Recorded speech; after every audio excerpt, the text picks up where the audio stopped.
ladies and gentlemen, I need to swap the game over to the Ace Attorney trilogy. Bada bing, bada boom, bada bang. Alright. For the very first time, we had to save and quit in the middle of gameplay. So, let's go ahead and return to our cross-examination of Mr. Wendo. So, last time, we got in Wendo's case because apparently he was, well, yeah, he's under suspicion because we don't know what he was doing when he visited the room with the victim. So now we're getting some testimony as to what he was up to at the time.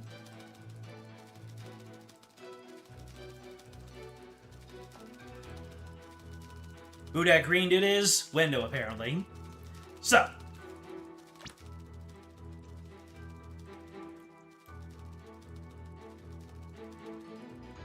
Alright.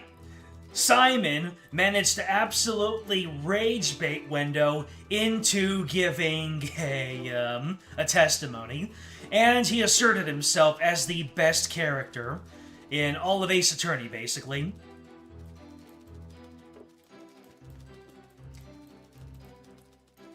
So, so let's see. So, in the dressing room. So, what happened in the dressing room, Wendo? After my performance, I went to visit Shisho. I called to him from outside the room, but he didn't reply. When I entered the dressing room, I saw Shisho slumped over the table, motionless. Well, that wasn't very long testimony. From what I can tell, there do not appear to be any inconsistencies in the testimony. Of course there aren't any, because I'm not trying to hide anything. Prosecutor Sadmati is right. I don't see anything inconsistent either. But I did pick up on some faint discord in Wendo's heart. Ponder all you would like, defense, but it is pointless. Your Honor, I believe there's no need of further deliberation. I disagree, Your Honor. I detected discord in the voice of the witness's heart. That's a clear indication that Wendo is facing some sort of inner turmoil. Are you saying what I think you're saying, Miss Sykes? Are you pondering what I'm pondering, Athena? Yes, Your Honor. The defense would like to conduct a quick therapy session on this witness. You're already torn wide open by Simon, so it's not like manipulating your emotions is gonna be any new territory. Objection. Wendo, there's no need for you to submit to this so-called therapy. That's fine by me. I have nothing to hide. Bring it on. You impetuous fool! Why will you not listen to the guidance of this humble servant of the Holy Mother? If the witness wishes to proceed, I see no problem, prosecutor. Sadmati is just not having a good day. In one ear and out the other. It seems this performer has no need for your so-called guidance, Prosecutor Sad Monk. Just know this, Wendo. Your folly will surely earn you divine retribution. Thanks, Simon. I'm gonna make the most of this opportunity you created for me. Just keep your wits about you. I will. Wendo, could you tell us again about what happened in the dressing room? Beep. Now initiating readlikebook.exe. You're about to spot dodge.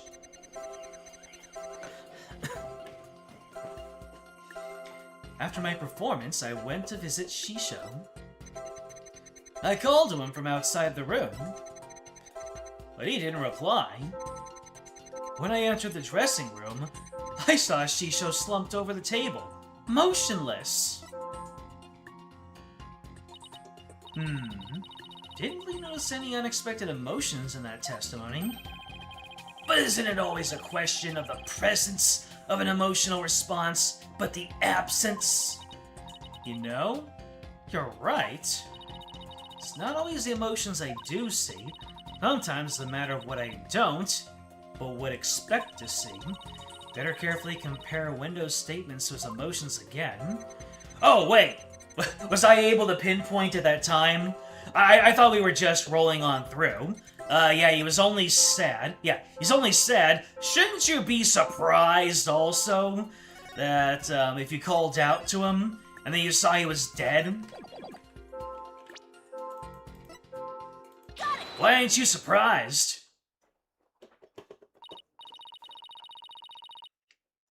That a distinct lack of surprise and stumbling on a supposedly... Yeah, exactly. Window, I'm noticing something strange with these emotions. Something stranger with cheesy toe skin, you say?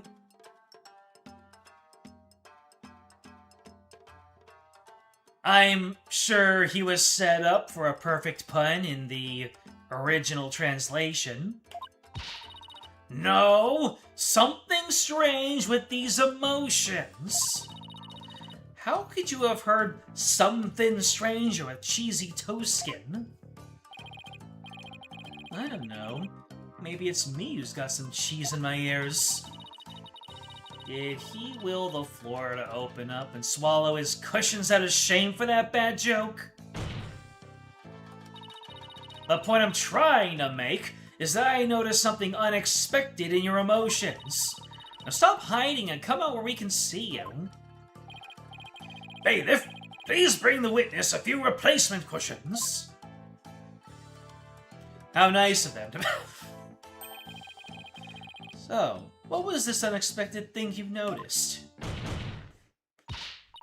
Oh, come on, he said a few cushions, not a few dozen.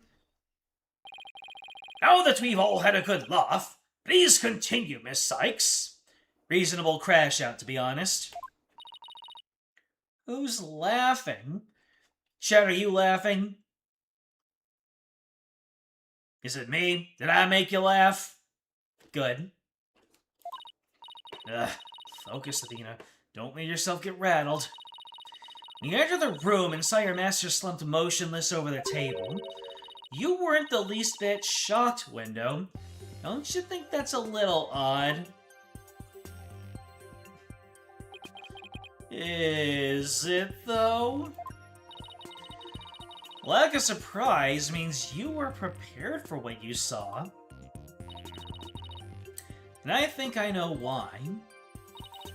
The reason Window wasn't shaken when he saw his master's dead body is because... He was zoned out, he has entertainer guts, he knew about his master's death. Obviously. Window, I think maybe the reason you weren't shaken was because you already knew you would find your master dead. Pyo!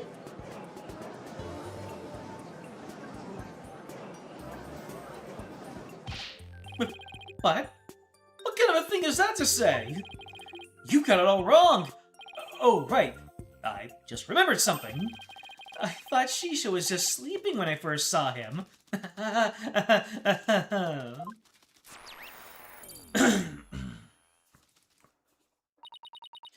You thought he was sleeping? It sounds plausible, but... What made you think he was asleep? Well, he had his head and arms up on the table, as if he were taking a nap.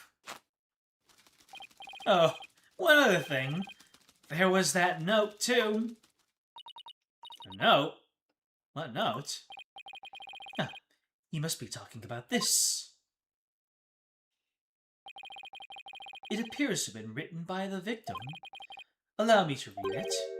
Resting, do not disturb. Yes, that's the note I saw. After reading that, who wouldn't think Shisho was napping? That is a pretty reasonable assumption. You gotta be kidding me. Taifu's note. A note thought to have been written by the victim before his death. But you know what happens. If there is a note made of torn paper, you gotta find the rest of that paper. What was it torn from? That's right. I saw this note, so that's why I thought Shisho was asleep.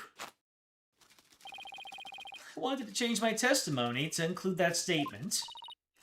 Alright, I'll run an update. Beep beep beep beep boop. Alright, went to visit Shisho. You called to him from outside the room, but he didn't reply.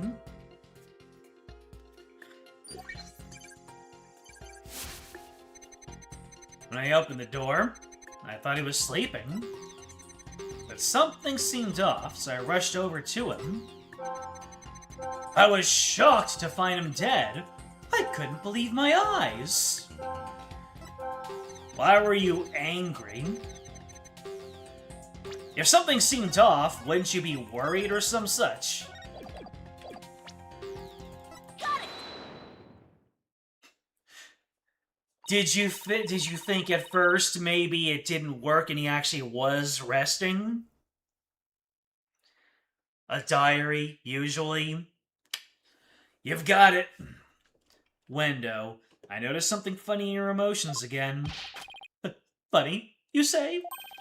I guess an entertainer of my caliber can make people laugh, even with my emotions. I didn't mean that kind of funny. Quite the opposite, actually. When you entered the dressing room, I see that you suddenly felt anger.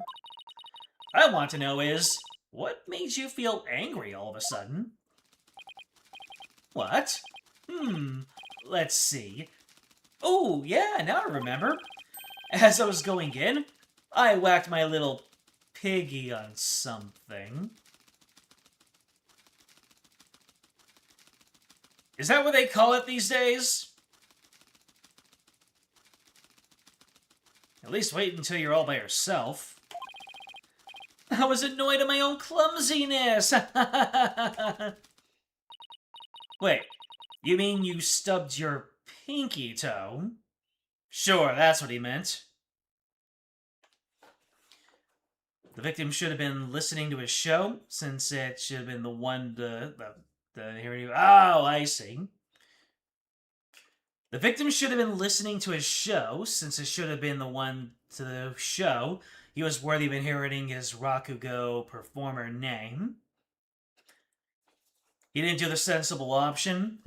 You really don't remember this filler trial?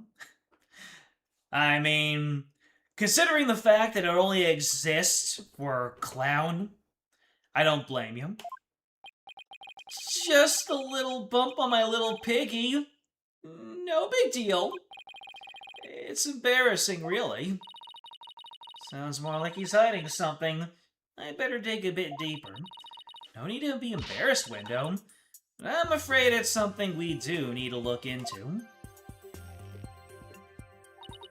Don't really see anything you could have stubbed your toe on. In the area around the dressing room door in this picture. But maybe there was something there at the time? Wendo, what exactly did you stub your toe on? Objection. What an irrelevant question. You dishonor the soul of the victim with these unnecessary delays. You tell her. Really, who doesn't stub their toe every once in a while? You really gotta fuss over a small detail like this? Well, the thing is... Oh god, what is he staring daggers at me for? Even the most subtle of fluctuations in a person's psyche can clue us in to the truth. That's why it's important to get to the bottom of this question. Plus, if I back down now, who knows what new insult Simon will hurl my way. there really no trace of what Window stubbed his toe on by the door? What in the world might have been there, but is not there now? Let's see. What did Window stub his toe on? Oh! What's this indent? On the table? No. There's an indent on the floor. Maybe there was something in there that he, Oh, wait. Oh, the table. Oh, I see. Okay, never mind. So, what could he have stubbed his toe on that that is not there now?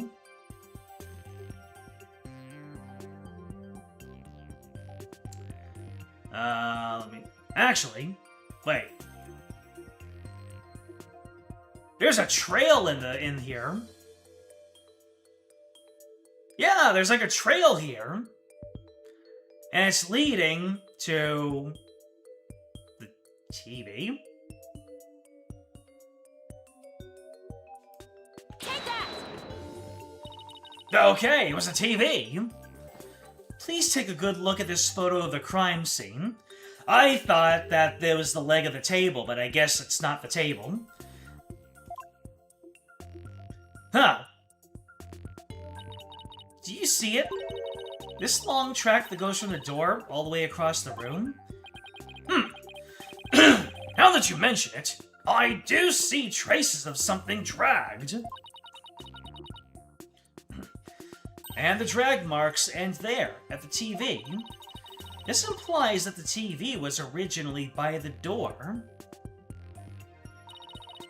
I'm convinced that this TV is the object the witness stubbed his toe on. Well, Window, how about it? Yes, you're right. It was the TV. Uh-oh. Little bit more noise. Noise level dropped again. Yes, I stubbed my pinky toe on the TV. But what of it? Why is this so important to you? So the noise went down, but hasn't completely disappeared yet. Which means he's still hiding something. Okay, then let's try this tactic instead. Window, why was the TV moved there? Shisho must have moved it so he can watch my routine. What a place to put it. Right in the middle of the doorway like that. I didn't want to bump into it again, so I put it back where it belonged. Performances on stage can be viewed in the dressing room using that TV. That's right. It's a closed-circuit monitor that shows the stage. Alright, it's a crime scene report, baby. I see. Now what? Can't find anything else out of place. Still haven't gotten the noise level down to 0 yet. Simon, still getting noise here, but I don't see anything else fishy. Huh. This is precisely why amateurs are such a bother. Sorry.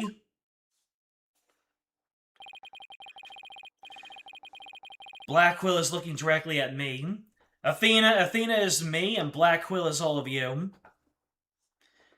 I'm in no mood to play nursemaid here, but if that's what it takes to save the soba shop. Huh! Oi, Window! Here's a curiosity for you. This table Master Tornado is slumped over looks like it was moved. Did you happen to bump into it while you were moving the TV back? Oh my, yes, you're right. The TV hit the table, and Shisho's body moved with a jolt. That's when I first realized that Shisho was dead. Oh, but how scared I was.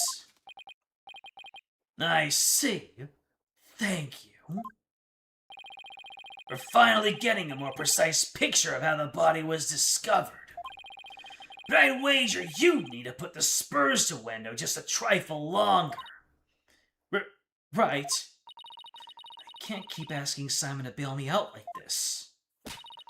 It's time for me to regain my footing and really stand on my own. Wendo, what you said just now about discovering your master's death, could you please describe all that again for the court in detail? All right.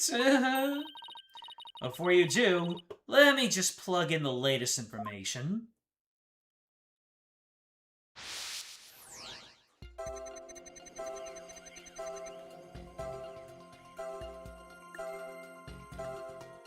Alright, you went to visit Shisho. You called out to him. You didn't reply. Thought he was sleeping. Oh, how long ago was that?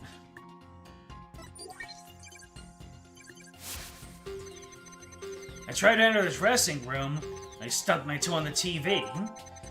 When I put the TV back in its normal spot, I noticed Shisho was dead.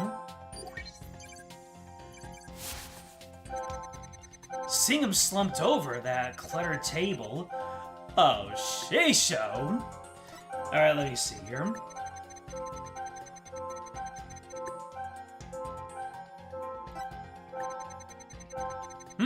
Why are you even more surprised after going over to him? You'd think it'd be the opposite way, that you would be more surprised and then less. Got it!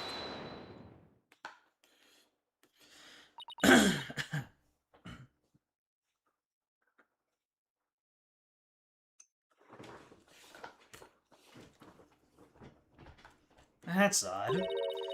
After the initial shock of finding the victim dead, you reacted with surprise again? What was it that surprised you, Wendo, besides your master's death? What do you mean? What's more, you were even more surprised the second time than the first. What could have surprised you more than finding your late master? Search me. You little thing, you must have made a mistake. Silence. The girl is as sharp as a trap, to be sure. But her ability to hear people's emotions is absolute. Now, get to remembering, Wendo. What was it that surprised you? That was a compliment, right? Well, Oh, dearie me. He just clammed up. He brought the walls straight back up. His noise cooldown just crumpled. No. You pushed him too hard, now he's mentally all over the place. His emotions are completely out of control. Out of control? Care to explain how that's relevant? You know, normally I listen for the hidden emotions in the witness's voice, right? From there, I look for inconsistencies between their testimony and those emotions. But sometimes a person's feelings can run too high, making it hard to get proper readings. So, that's how your Matrix program works. Fascinating. Ordinarily, it's just one emotion that runs out of control. Let's see if there's nothing ordinary about this time.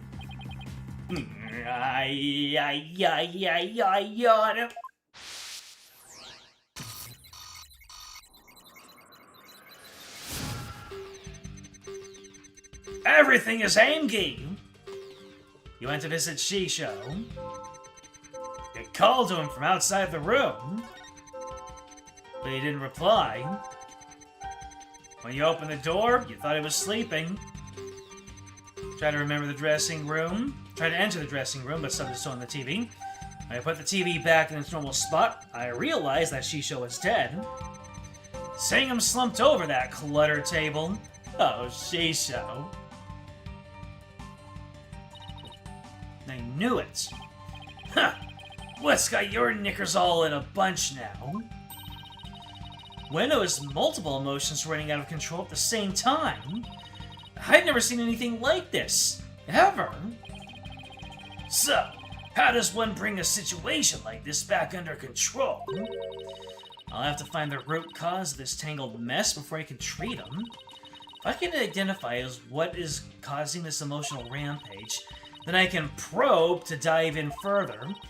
I'll need to point to what I think is the root cause and hit probe again. In this process, I can identify exactly what's causing Wendo so much distress. That will help bring his emotions back under control. In that case, let's get started, shall we? The fact that Blackwell is so accepting of all of this, and he's going into it with such vigor, is just like... So this is what it's like to be on the winning team, is it? I like it. I can be as mean to people as I want! Alright, I can't guarantee success, but it's definitely worth a shot. Onward to look for the root cause of Wendo's rampaging emotions.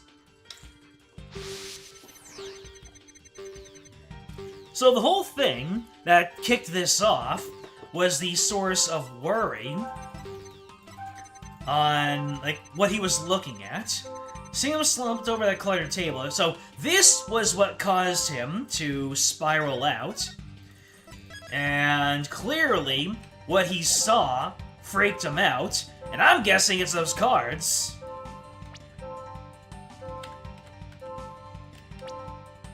Right? Probe. Oh. Man, the fact that they would have me pointed directly at it is such a tell. Made it so convenient. I get it now. The cards were the root of it all.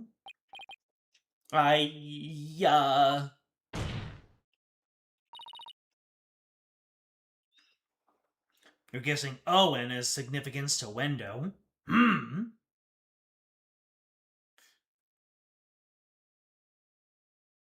I just realized that if you rearranged Wendo's name, then it actually sounds like Owen with an extra D. Don't know what to do with this information, but that might be the key to something. Don't try to deny it. You can't hide your feelings from me. The dying message that was left at the scene of the crime is what's causing your distress. Owned? There you go. Wendo is actually owned. Beautiful. If the dying message was the cause of all those feelings, that means the phrase Owen Forth must mean something to you.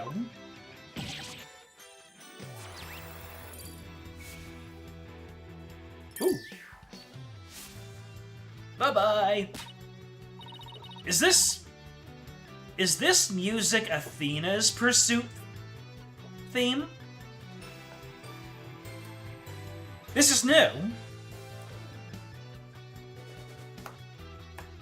Yeah. I mean, did we ever have an Athena-specific trial in Dual Destinies?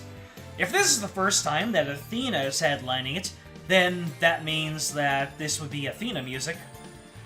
It's Athena's theme in general. Exactly. Did we ever hear this before? I can't recall hearing this music. Noise level 0, finally! Just a snappy orchestration of it as her pursuit theme. I see. The message consists of 2 words, Owen and Forth, but neither of these 2 words have anything to do with this witness.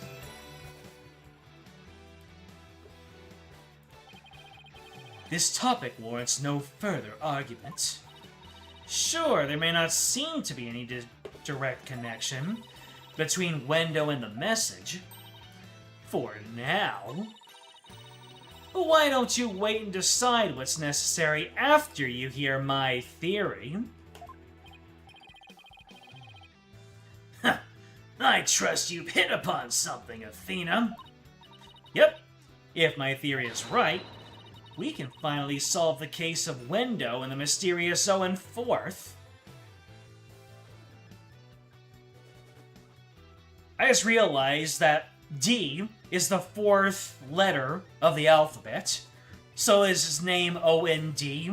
Like, his last name, like, is Wendo's actual name O-N-D? And then he changed it to Wendo as an anagram of that? Let's keep moving. Well, go on then. I can already tell this promises to be interesting. Now, please share your theory with the court, Ms. Sykes. Athena trilogy chronicling her growth when? In an alternate reality where Capcom are not cowards. There was something puzzling to me about Wendo's out-of-control emotions just now.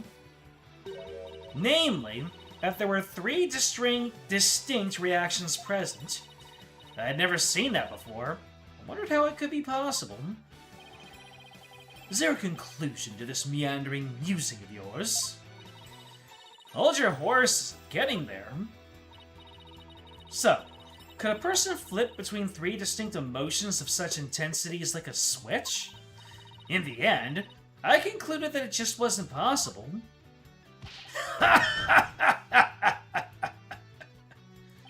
So that's it, is it?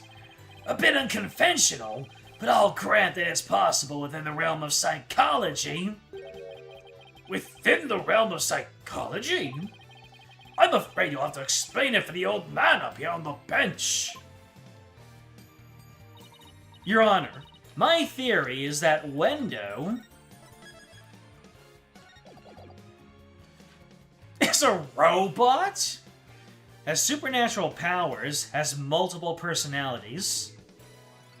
That's the only one that makes sense. Is a robot. There's nothing against the robots, Batman! With so many distinct personas, it's clear to me that Wendo has dissociative identity disorder. Pew!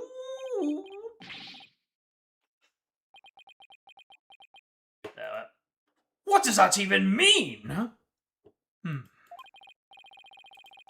Your Honor, the defense would treat this trial as a child's jest. Multiple personality disorder. A preposterous proposition indeed.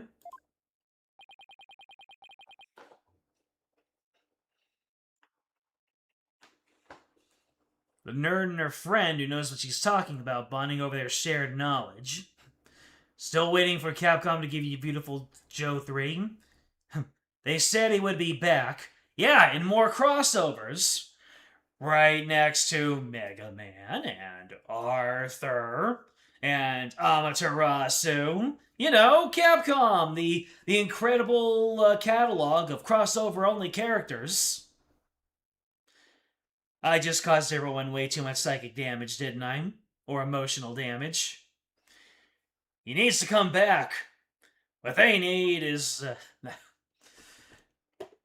Would you not agree, witness? How did she know? How did she figure it out? Sadmati is trying to steer things in a better direction, and Wendo is just not playing along. Good lord. Pokunka!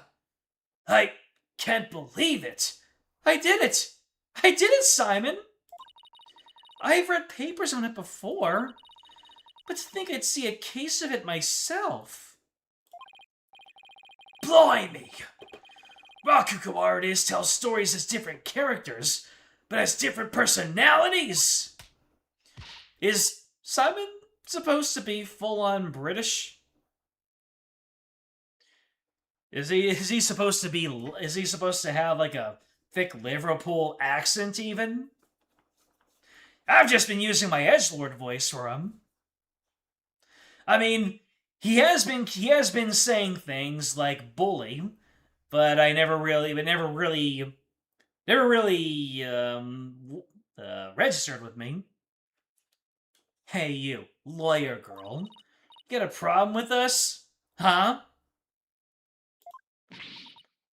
Waifu personality Window is your favorite? That is not a hot take whatsoever. One of us. As he's spoken in voiced cutscenes, aside from silence and objection and hold it, not really. No, no problem at all. This is all very hard to believe.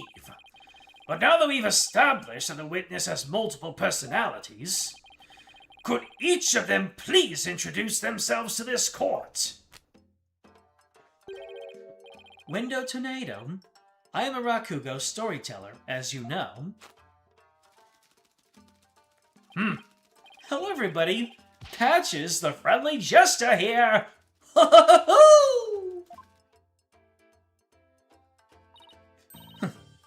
Kisegawa, courtesan. And is that all of you? Kisegawa, we've got a name. Yes, that's all of us. So, there are 3 personalities in total. Window, Patches, and Kisegawa, huh? I think there might be more Kisegawa simping in this chat than there is Bonnie.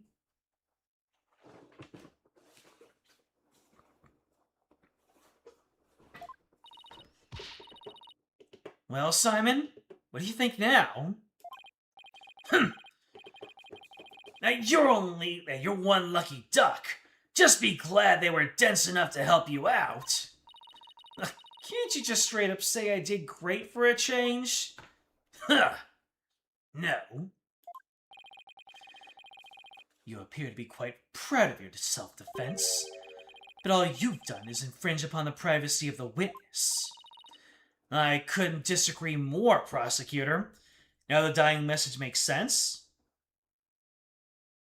Oh! So, Owen is a 4th personality, maybe. Now that we know there are 3 personalities, a new way for us to interpret the meaning of a certain piece of evidence has arisen. A new interpretation. Oh, now I'm very curious. What is this piece of evidence you're talking about, Miss Sykes? Knowing what we know about Window and his personalities, this now makes perfect sense. The cards!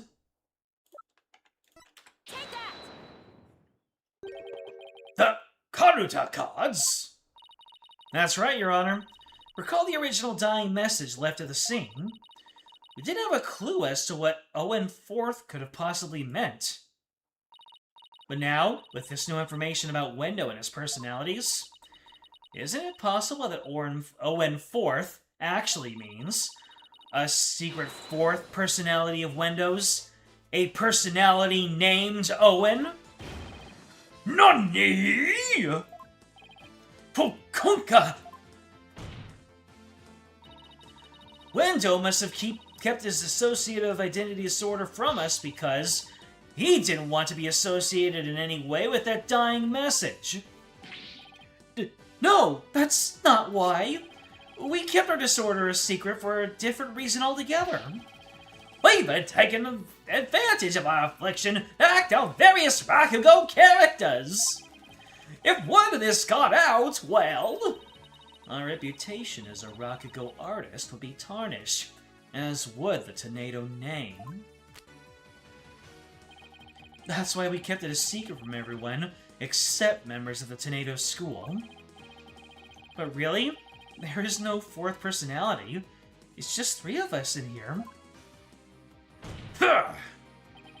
A plausible enough sounding story. But it doesn't prove you didn't rearrange the cards, does it? But I will concede that it is highly likely the witness rearranged the cards. Is Prosecutor Sodmuddy actually agreeing with us? However, it's not always possible. that the accused killed Master Tornado,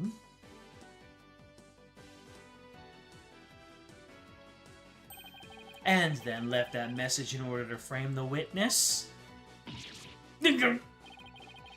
And upon noticing the cards when he found the victim's body, Wendo arranged them. Silence.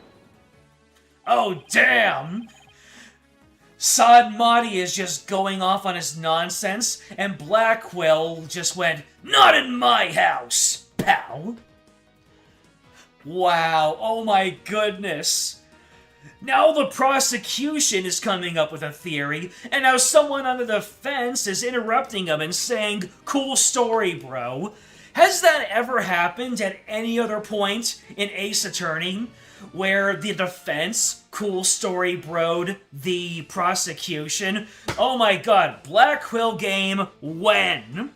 I want to bully people as Blackwell. Obviously not innocent people, I want to bully ne'er-do-wells. But this is so cathartic. After 5.5 games of the prosecutors being so snooty and high up on their towers, Blackwell just comes in and is just like, "So, this is what it's like to be a defense lawyer. Why aren't you more mean, Sykes-Dono? You have all the reason to." No one outside of Tornado's school knew about Wendo's multiple personalities. Wendo just finished saying so himself. Ah, that is true, but ultimately meaningless point. The witness was only in dressing room for 2 to 3 minutes. That's far too little time to commit murder, wouldn't you say? This game does a lot of things. And because you're saying that, that means that a lot of things we have yet to see, which I'm so sad. I have a feeling that Blackwell is just going to disappear into the ether like Batman as soon as this trial is over, and I am just going to be like, I'm going to be like that one Wolverine meme where I'm just going to be, I'm going to be like the Wolverine meme, and I'm also going to be like the Spider-Man meme, where he's like, "No! Come back! Ah!" And who's to say he couldn't have done it before his discovery? That spring chick memory of yours. You already forgotten Prosecutor Blackwell's testimony? Simon's testimony? No. What's his testimony? Simon's statement. Master Tornado was confirmed alive at 4 p.m. Bucky, he was confirmed alive, which goes back to say, maybe he was watching an old recording, and the recording was left to go, oh, what if Tornado was, what if Shisho was killed? And then, Wendo put the TV in front of the door so that an old recording was playing so that anybody on the outside would assume that he was still alive. That's why the door was positioned in... That's why the TV was positioned in front of the door, to make kind of a smoke screen to fool Simon and Geiru. So this murder could have happened a long time ago.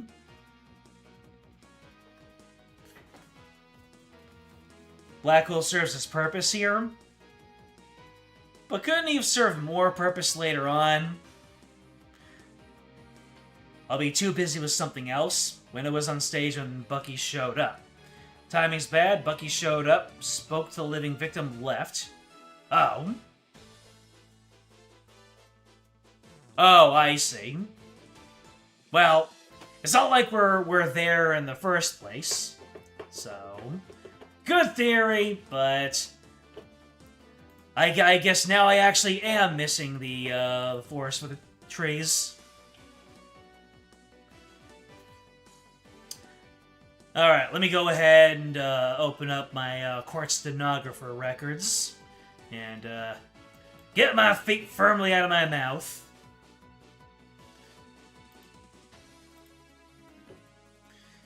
Hold on a second. Rearranging windows here.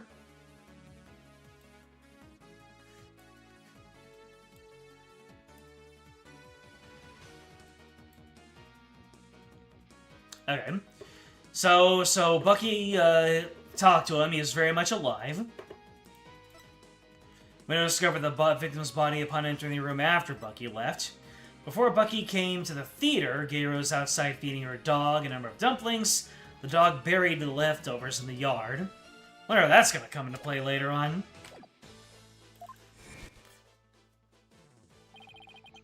Gator escorted me to the dressing room, but we heard the sound of Rakugo being performed from within.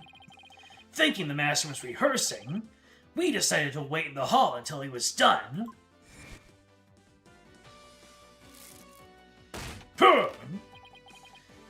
That's right.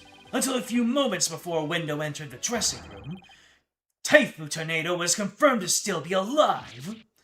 Oh no! The first Black Quill damaged animation as a defense. Not only that, but Window was on stage until just before he discovered the body. A bulletproof alibi I have already confirmed with several audience members. Oh no! I also heard that a Rakugo performance that day was a steaming pile of, well, you get the picture. Yeah! I'm afraid so. Really stuck up the stage, I did.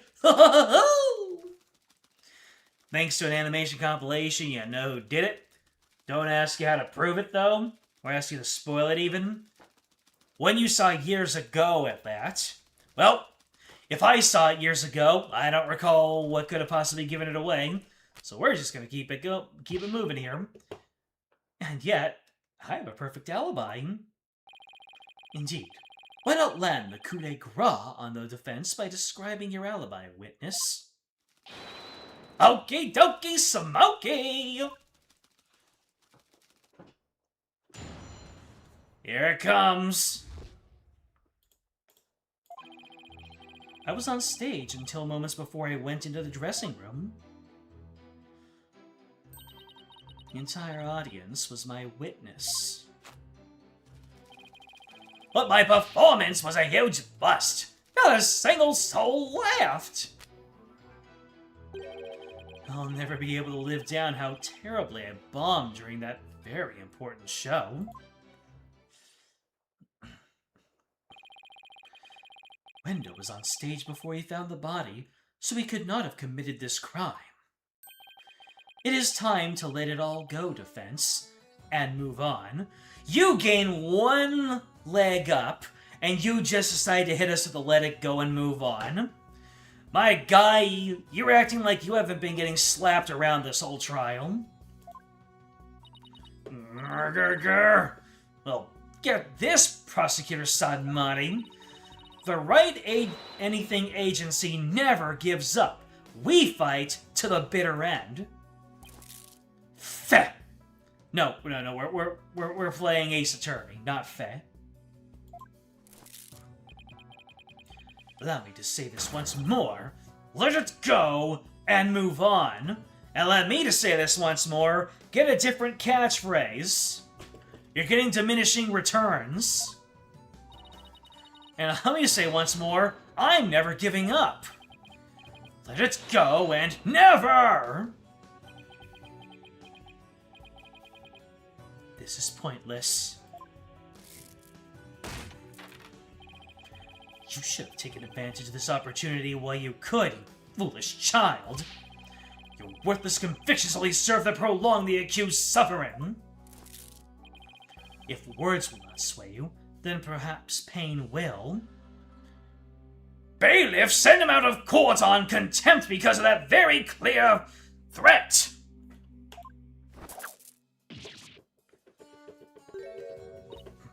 Oh no! Anything but this! I'm like Wonder Woman!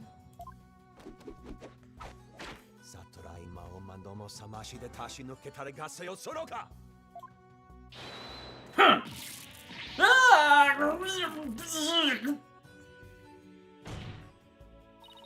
What's the big idea, Prosecutor Sadmari?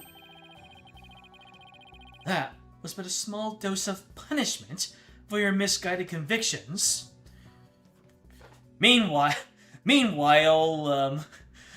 Blackwell was just watching carefully, and he's going...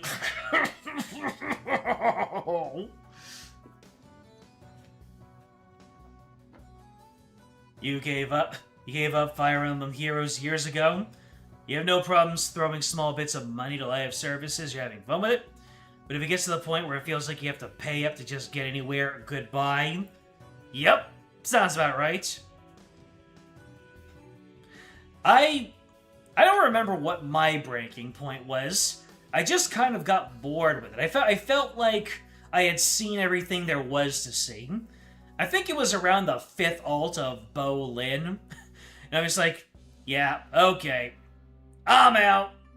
I'm picking up Opera Omnium.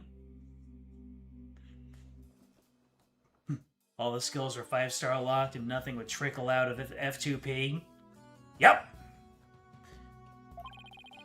Are you now a bit more inclined to give up as instructed? Prosecutor Sadmari, do you know that ad hominem is only used by sore losers? As if!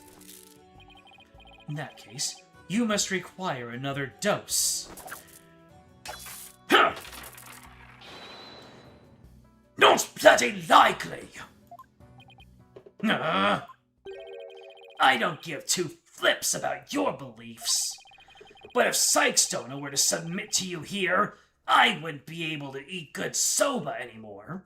Like, literally, Sadmati is losing so much aura right now. Every other prosecutor, you know, either they have violence as their entire, their entire identity, like Franziska von Karma.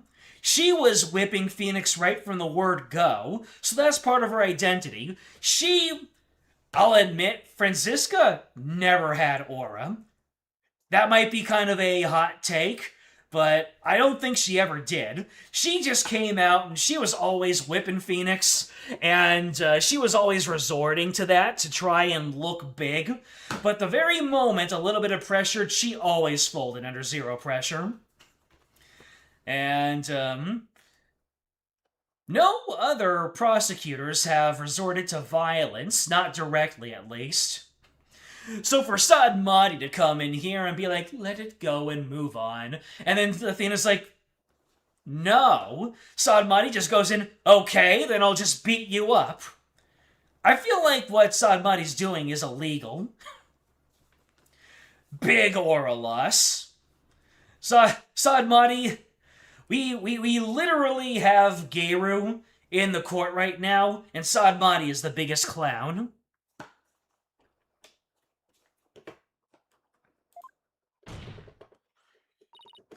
That's right. For Mr. Wet's future and Prosecutor Blackwell's stomach, I will never give up. You will rue those words, defense. Of that I can assure you.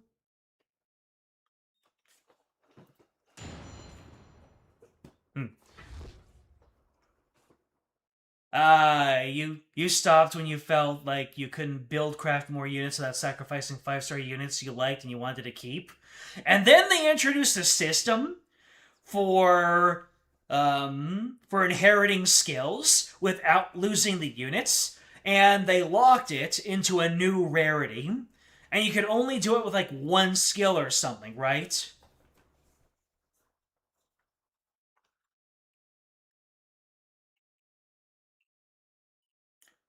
James, you haven't spent any money in FGO or Guardian Tales in over a year each, and you're still playing. Well, in FGO, all you need is Castoria and a good, and to be honest, probably most 3-star arts servants will be able to get you through if you have Castoria.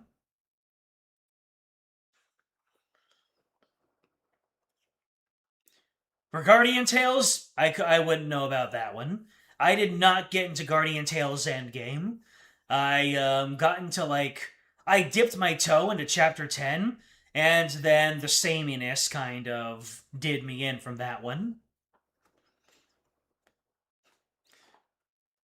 The other two have yet to truly rue those words. You've got it.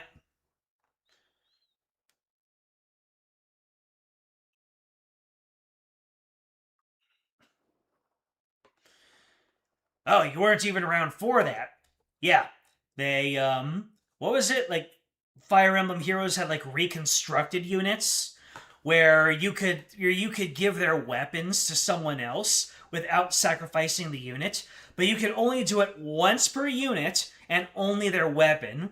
I might be wrong about a couple of those. So once you give the weapon or a couple of once you do the merge thing, that once then that's it. That one unit would have to be sacrificed after that. So they gave everybody what they wanted, but in such a roundabout, F2P unfriendly way, they might as well not have.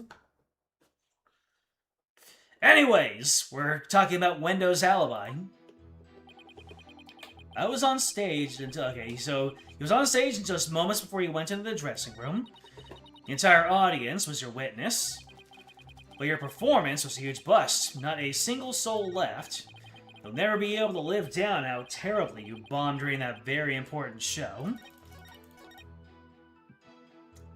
Well, let's get pressing.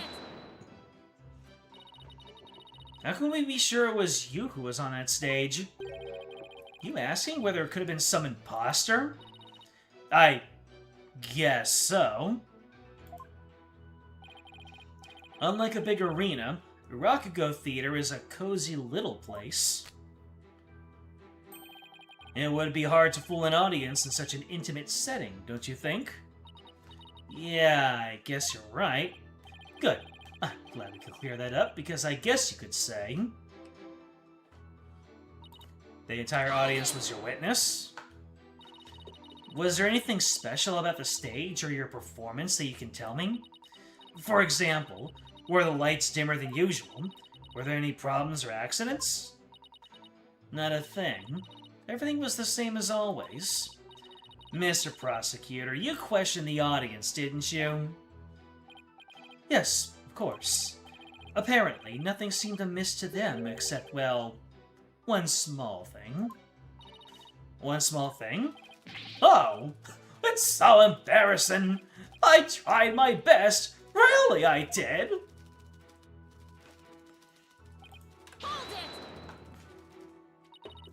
Do you have any idea what went wrong? I'm not sure it was my performance, or if it was just that particular audience. Maybe it was the story I picked. But every entertainer knows that this kind of thing happens from time to time. I guess that makes sense. Still, I wonder how he could have flopped at his own commemorative show. Maybe I should dig into things a bit more. Number of audience members, what window performed. Could you tell me what Rakugo story you performed? I could, but I'm not sure if it would mean anything to the uninitiated. Well, even if I might not get it, can't you at least try me? Alright, if you insist. The story I performed is called Toki Soba, otherwise known as Time Soba. Time Soba, huh? Maybe Window's right. At least at the name of the routine, I'm already lost. Ah, so you performed Time Soba, did you? What? You know it, Prosecutor Sadmati?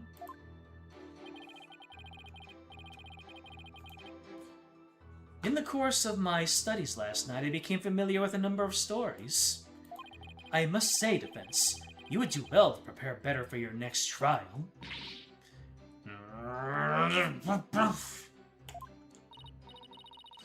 Simon, what's Time Soba about? Hold on a second. Invitation. Ooh! What we're supposed to do is Soba Glutton routine, and finally Master Tornado is supposed... Okay, we've got this. We got this in the bag. I remember that there was a program where they talked about the thing. I didn't know if that was going to be relevant. It was.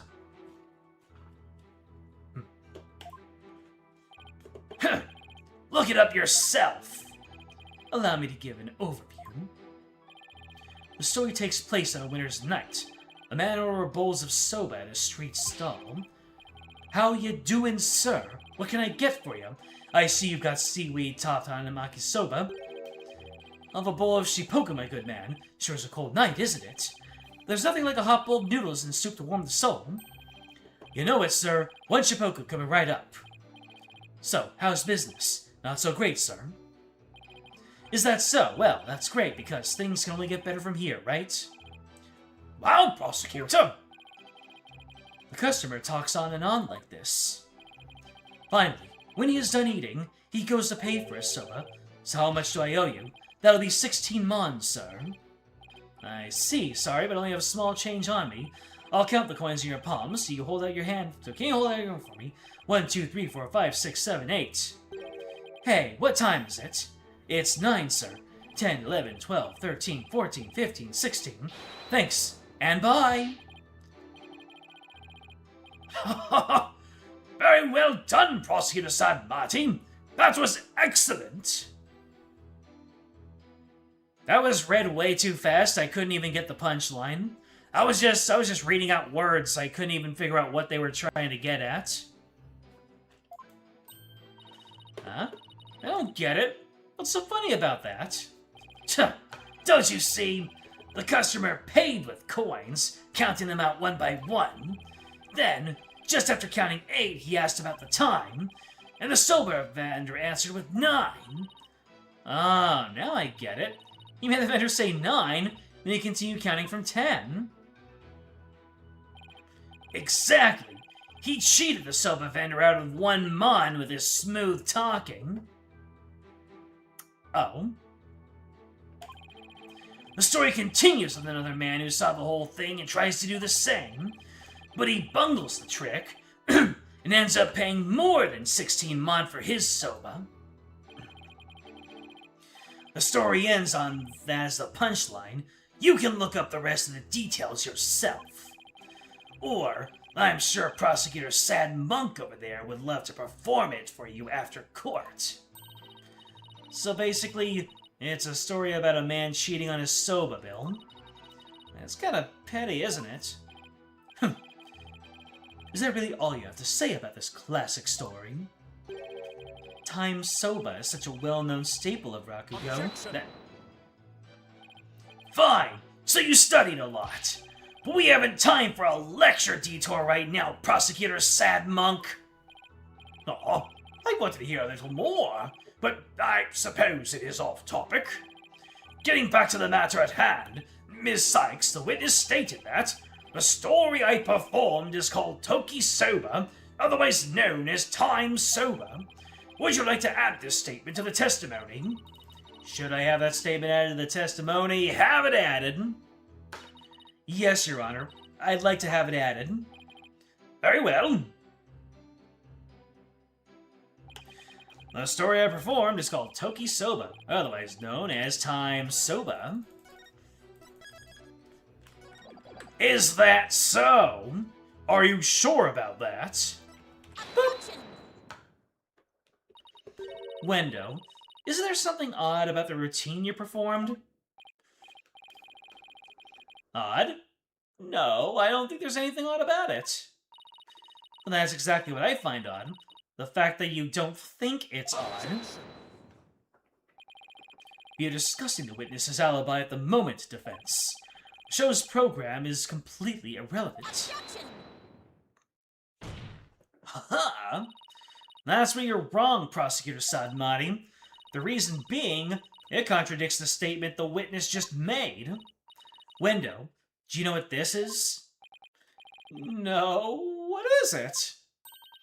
This is an invitation to the show sent from Master Tornado to Prosecutor Blackquill.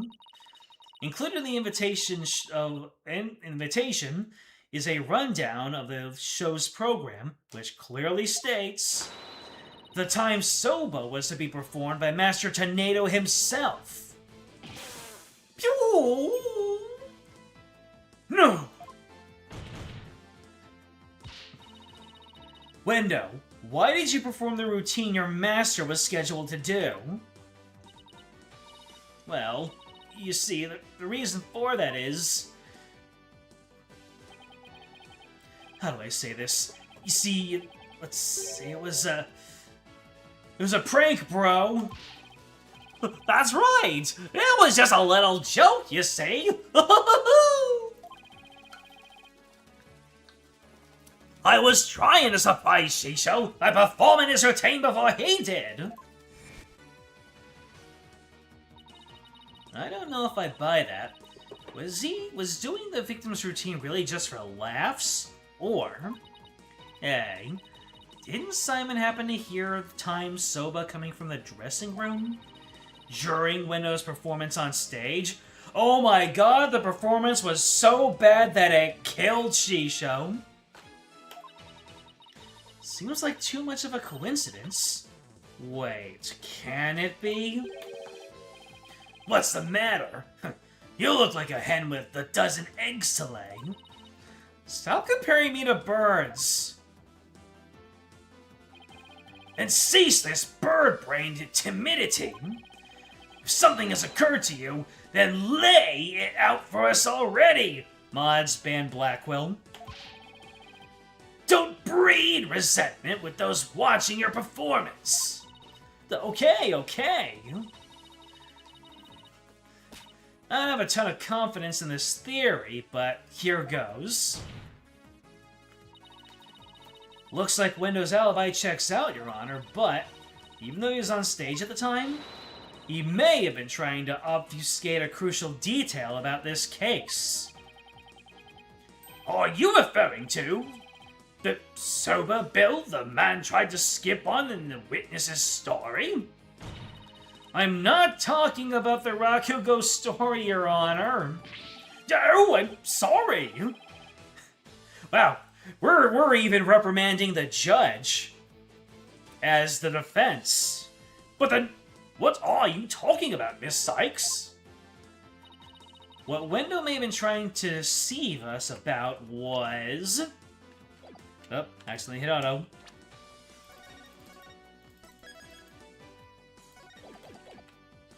What the victim was to perform, the time of the victim's death, the cause of the victim's death. Cause of death, what the victim was to perform. Cause? Nope, that ain't it. The life bars did not disappear. That means it is not the correct answer. The time of the victim's death. There we go. I said that before.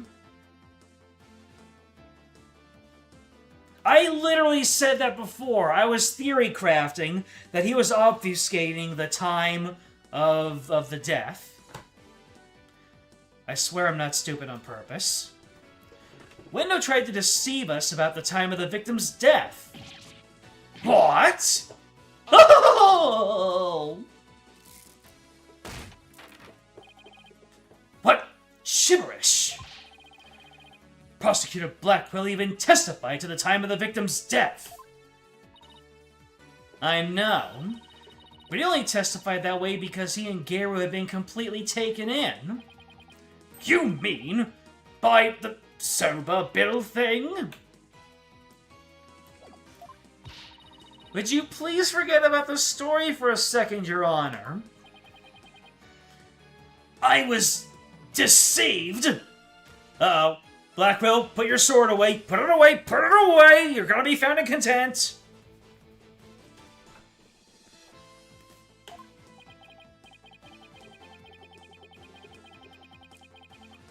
One day I'll remember the conclusions I come to when it's time to show it.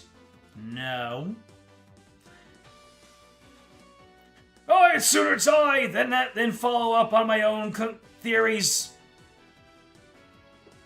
Pray tell, how did Window manage to deceive two people while he was performing on stage? That's easy. All he had to do was use a certain prop in the dressing room. Oh? And what might that be? The prop window used was...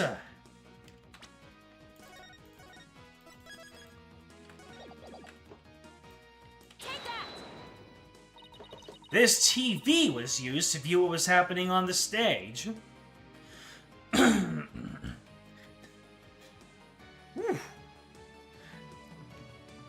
Someone just shared an article with some hard-hitting news. Not exactly hard-hitting, but some hard-hitting numbers in there. This TV was used to view what was happening on the stage. Prosecutor Blackwell, when you came to the dressing room, what was Window doing? He was performing time sober! Blast, could it be? Yes, it could, and it was. What you and Gabriel heard was not Master Tornado practicing his routine. It was Window's performance as heard through this TV monitor's speakers. Oh! Nani?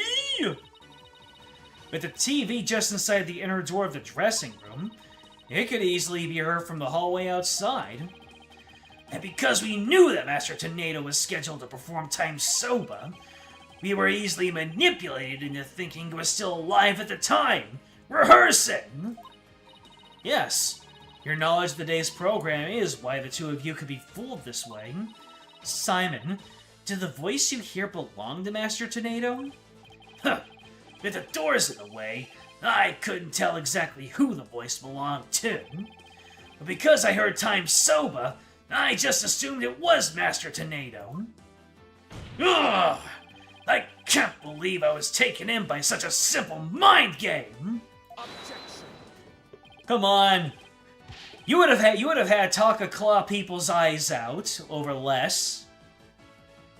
Unfortunately, Taka would be too powerful to have in court. All of that is mere conjecture. Where's your proof, defense? Objection. Window moved the TV back when he discovered the body. After all, he couldn't very well leave it by the door, because then someone might figure out the trick he'd been playing. There's one more thing about Window's actions that's suspicious. And that is... the fact that he flopped so badly on such an important occasion. What's so suspicious about that? Even pros slip up once in a while, you know. But I believe that this time, it was intentional. Because Window knew it'd be strange to hear laughter coming from the dressing room. Huh. True enough. Oh my! Yipes! It's all just a bit too perfect to be sheer coincidence. Plus, if the voice Prosecutor Blackwell and Geiru heard was due to Window's scheming, then the victim's time of death could have been earlier than 4 p.m. In other words, Window could have killed Master Tornado himself. Pew! We've got you by the stones now, Window, so you better confess everything.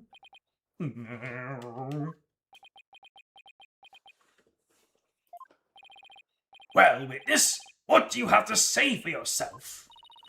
We demand an explanation. Window. I confess. I tampered with the crime scene. He tampered with the crime scene, but he didn't do the deed. So he'll be put on trial for something else. That's usually how these trials go. Or alternatively, well, he confessed to everything, end of trial. Wait, why there's still so much more time left in the video? Is it the defense's claim that Window Tornado is the true murderer in this case? He tampered with a crime scene. We have to at least consider him a suspect. Now wait just 1 minute. Yeah, I admit to messing with the dressing room, but I didn't kill Shisho. Why did you tamper with the crime scene? I refuse to answer that question. What? If you suspect this witness, I have a question for you. What could it be this time? Wendo had absolutely no reason to murder Taifu Tornado. After all, why would Wendo kill the man who recognized his skills and promoted him? Oh! Well, his motive was... I can't think of a single thing. It appears you're also not aware of one other fact. And that is...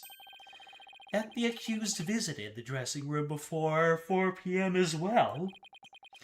Is it not natural, then, to suppose that the accused killed the victim at that time? Nani? Nobody told me Mr. Wright had also gone there before 4 p.m. We were only discussing the time frame after 4 p.m., so I didn't think to mention it. But now that you have made the time period before 4 p.m. relevant... Uh-oh. I don't like where this is going. So, you really do not know what your client was doing during that time frame, do you? Ah, piteous. Well, it was also very sudden, and, why did you wait until the very last second to contact me, Simon? Don't you give me that look! And just so you know, Bucky never told me he had visited the Master before 4 p.m. either. This sort of thing is exactly why that prosecutor keeps calling us unprepared. The defense will stop squabbling this instant! Sorry, Your Honor. Prosecutor Sanmari, please continue. Thank you, Your Honor. Defense. You know of the soba-making implements in the dressing room, correct? Is he talking about the equipment for making soba noodles? You speak of the large bowl that is used to mix buckwheat flour and water, the long rolling pin, and the special knife that is used to cut the dough into noodles.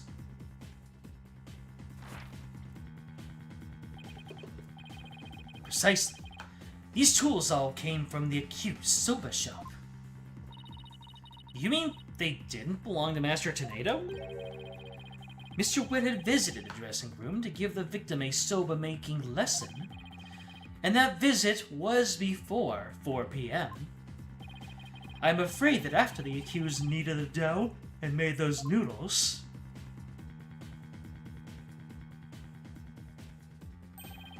he committed the act of murder. But wait, that doesn't add up. If Mr. Wright killed the victim before 4 p.m., why would he return to that room at a later time?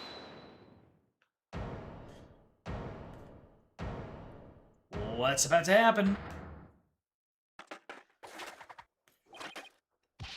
What's soba? You're kin caboodle when it comes to noodles!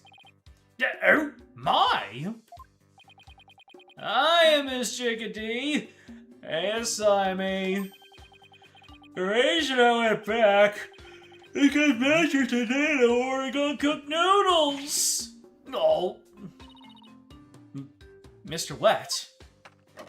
Oh. Okay. Yesterday, I brought noodle making tools to the dressing room. Right over here. As the Master Tornado ordered uncooked soba noodles to stock up on. Uncooked noodles to stock up on? Yes, ma'am. Master Tornado kept a supply of soba noodles in my shop in his fridge.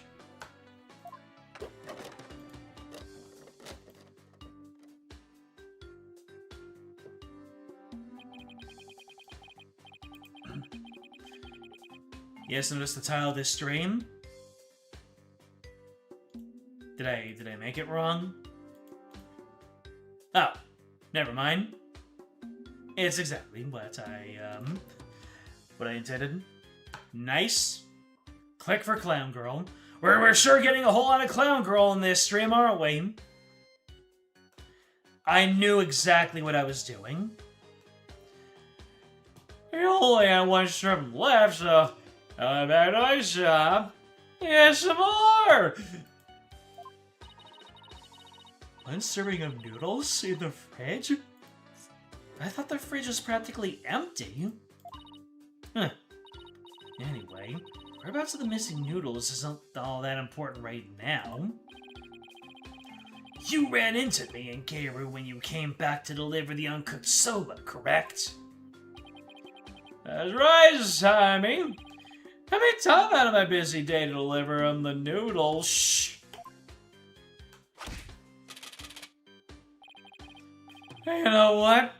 He ignored me when I called to him from the inner doorway. He just kept mumbling Rakugo lines for ages. So I got mad and went back to my soba shop. Oh, that's why you got mad. What he's saying is true. There's no way he could be the murderer. I just want to tell the truth, Miss Chicken. Bailiff, quick! Get this man to the infirmary! Bailiff is really pulling many duties right now, isn't he?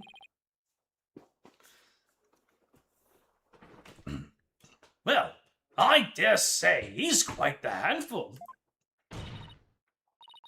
Your Honor, please accept the statements Mr. Wet made now just now in evidence. Objection. I believe the accused's statements about going to the room around 2 p.m. is true, for it falls within the victim's estimated time of death. That opens up the possibility that the crime was committed between 2 and 4 p.m. That's some critical information! Yes, Your Honor. But other than that, at one point, Mr. Wet's statements are dubious and without proof. Objection! But they are the words of the defendant himself. Simon, back me up here. He has a point. If I were the prosecutor, I wouldn't accept them either. While I understand the defense's feelings on the matter, this court is unable to accept anything other than the time the defendant made his visit. Now what do I do? I trust you have no further objections, defense. At last, the time has come to send the soul of the victim onward to the Twilight Realm. Silence!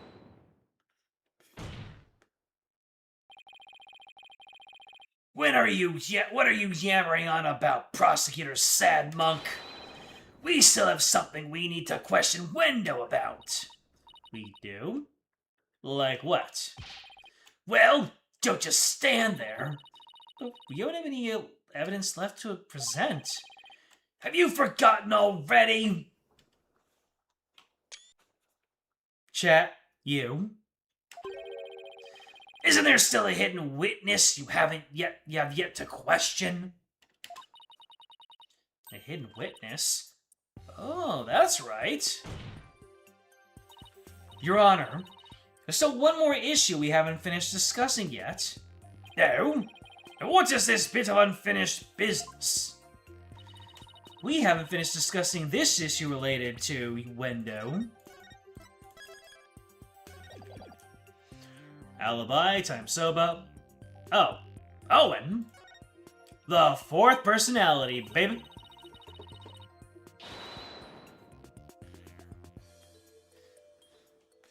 We still have to discuss the possibility of a fourth personality, the one named Owen. Are you suggesting that this fourth personality of Wendo's might be the true culprit? Jeez, not that again. I told you we don't know anything about this Owen. Look, Wendo, I know you don't have any motive to kill your master, but This Owen may have one, for all we know. Come clean now, Wendo! You got another personality stashed away, haven't you? Please tell us everything you know about Owen. Hurrah! That's enough! The witness has already stated that he knows not of any Owen character. Bravo! You tell them, Mr. Prosecutor! Yoo-hoo! Hey, Patches! If you claim you don't know Owen when you really do, that's tantamount to perjury. If you want to exercise your right to remain silent, however, well, that's a different story. Do not listen to the depraved prosecutor, witness. You will be tainted with his evil. Do you have any idea how dark and cold a prison cell is? I exercise my right to remain silent! What's this now?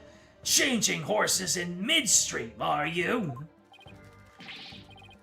Me when I swap mains in Uma Musume? Shut up! I'll remain silent, and that's it! Patches, you fool. You stay out of this.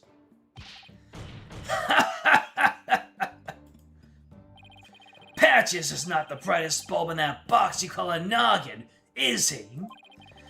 The rage bait is real again. The fact that he switched from I don't know any Owen to I will remain silent is proof that he does know about Owen. There it is again. Simon's formidable psychological manipulation tactic. I'm sure glad he's on my side today. Objection. You dirty, despicable, depraved prosecutor! You were leading the witness! Witness, there's no need for you to submit yourself to the defense's questioning! Objection. Your Honor, Wendo is definitely hiding something. Please allow me to question this witness about the existence of Owen.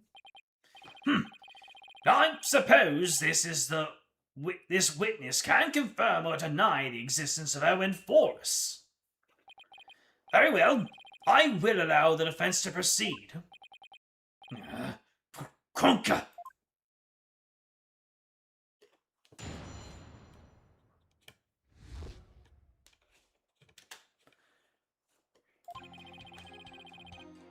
Oh, hitting us that Allegra. You never met any personality named Owen.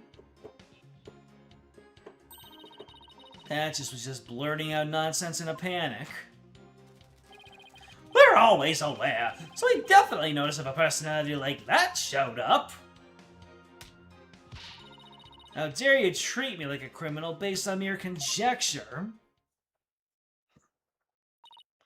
Wow, am I supposed to deal with the testimony of 3 personalities?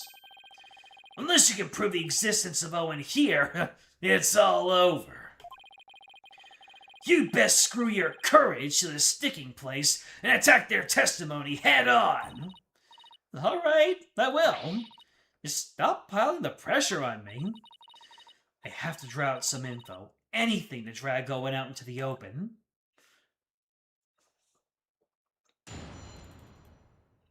Let's get pressing. Never had a personality named Owen. Met, huh? Did you experience each other? Like people meeting on the street? Well, it's more like all 3 of us are always here. The personality that's most suited to the moment is the one that comes out. So when you're out, Window, what are the other 2 doing? Well, we never know when our turn will come, right? So we stand by and listen. So that means all 3 of you share the same memories. I never really thought about it, but I guess that's right. I see. Thank you.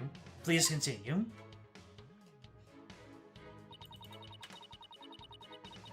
Hold it.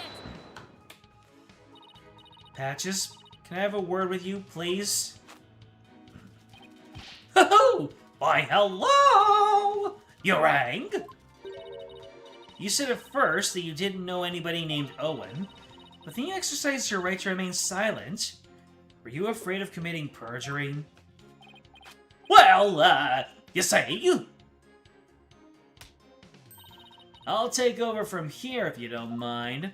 Listen, I hate to say it, but Patch is about as smart as a sack of rocks. If you grill him with a bunch of highfalutin words, he's gonna want to keep silent. I see. So looking after loose-tongued Patches is your role, is it, Miss Kisagawa? Well, I don't know about that, but anyway. I do know that Patches was just flustered. That's why I decided to remain silent. I was aware, so you definitely notice if a personality like that showed up. But what if, for some reason, you three were unconscious at the time of the incident? If the three of you weren't alert and aware, what would happen? What would happen? I'm not even sure what you mean. I mean, you three share the same memories, right? But what if Owen is different? What if he has memories separated from yours? Maybe Owen emerges when the three of you are unaware and unconscious.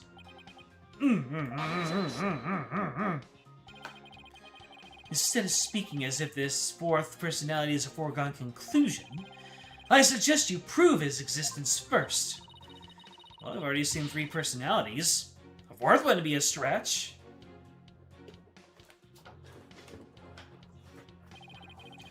You dishonor the victim in this court by jumping to such conclusions without proof. Have you ever heard these old sayings, Prosecutor Sadmati?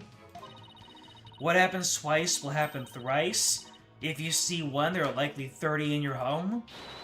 I'm basing my theory on such premises. Comparing us to cockroaches. Do we bug you that much, girlie? But how do you intend to prove it? How will you prove that all 3 personalities became unconscious, as you say? Unless you can do that, all this talk is merely empty speculation. Well, don't be so timid. If you don't have it, then find it! Look for something that can render Wendo and the others unconscious! Sounds right. I can't back down now. For my client, Mr. Wet, I have to. Wait. Mr. Wet? Hey, Rush. Maybe if I were a lump of regular flour dough for rolled on noodles. I'm fresh like my soba. Don't let soba dough rest. It's all about the 3 freshes. Grind the buckwheat seeds fresh, cut the dough fresh, and boil.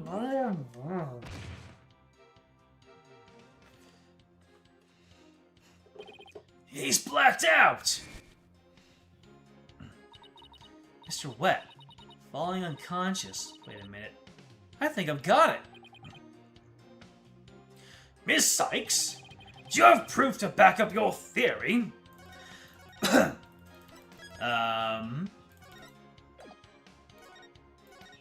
These yes-nos have really tripped me up in the past. He said if I don't have it, then find it. Does that mean I need to keep on pressing the testimony?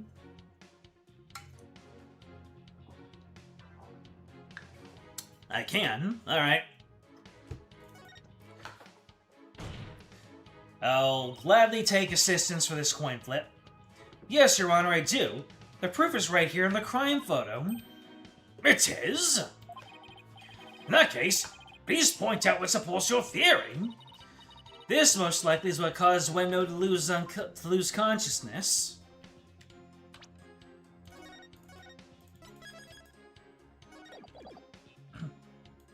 Take that! Oh. Smacked over the head? No. I thought he got crunk. Let me see here. Is it the booze? Okay, it's the booze. Once again, I know it was the booze. I thought he took all the booze out of the fridge, but no, it was the empty bottle. This is probably what made Wendo lose unconsciousness. Ah, yes, the sake. Isn't it just like Master Tornado to pick a fine brand like Camel? Sake?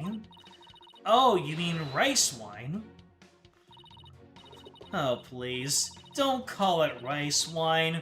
That's so unsophisticated, and it's not even wine. Silly girl. I must agree. You need to become more cultured, Athena. Tomato. If it's made of rice, then people get drunk from drinking it, right? It's called sake. End of story.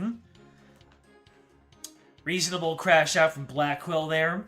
You do not disrespect sake. Especially plum sake.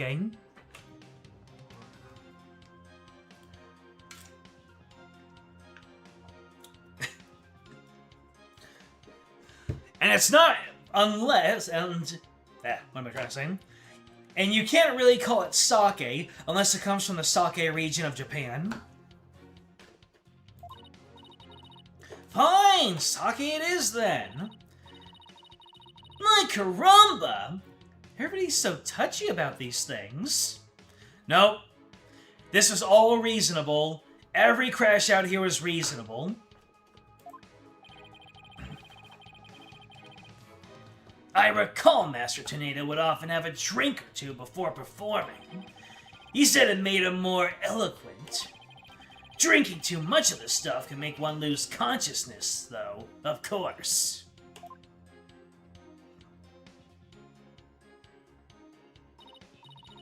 You know what sake tastes like? Definitely not plum sake. It's good. It's real sweet.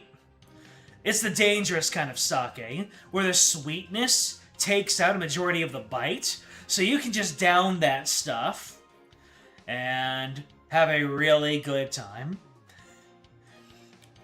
And look, there were 2 glasses on the table. How did you like my impression of you, Blackwell? Pretty good, actually. Wendo, I believe your master offered you some rice sake. And then, you must have drank too much and passed out. That's when your 4th personality, Owen, emerged.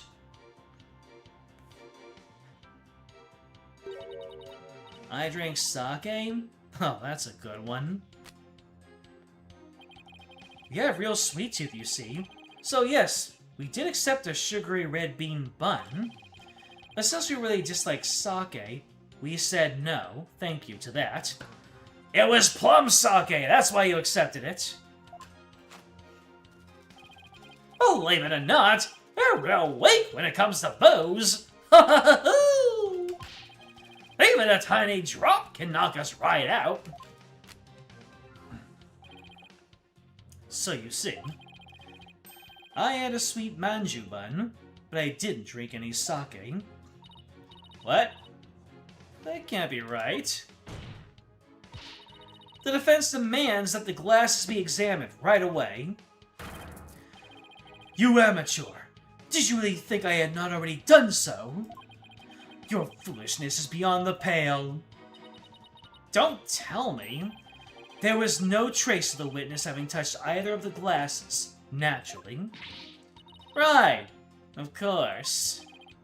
Ms. Sykes, would you like to witness a statement added to this testimony? Yes, please, Your Honor. Very well. Yes, sweet Maju Bum, he didn't drink any sake. Alright, what am I supposed to learn? What am I supposed to glean from this one?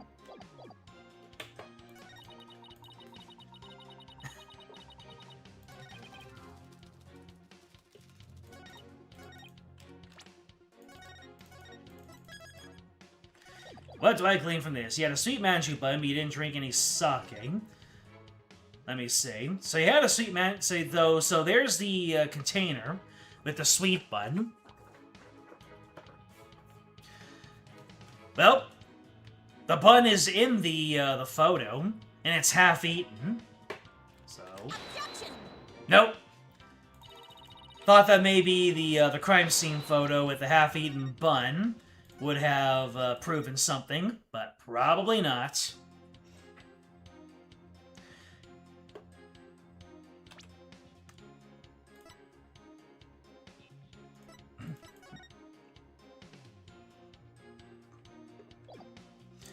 You didn't drink any sake. Is that what I'm supposed to disprove? Or is there something else? The box on the floor the bun came in is also wrapped in the paper that looks a lot like the label in the bottle. The box on the floor looks a lot like the label. Oh!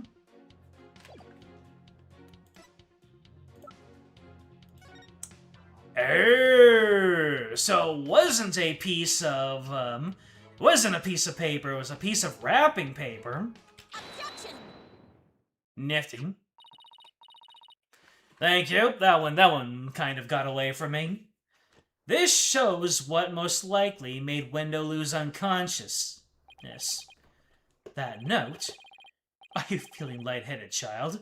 Or perhaps a bit peckish? I'm not hungry, and my head feels just fine, thank you very much. Look at the paper this note is written on. Isn't there something familiar about it?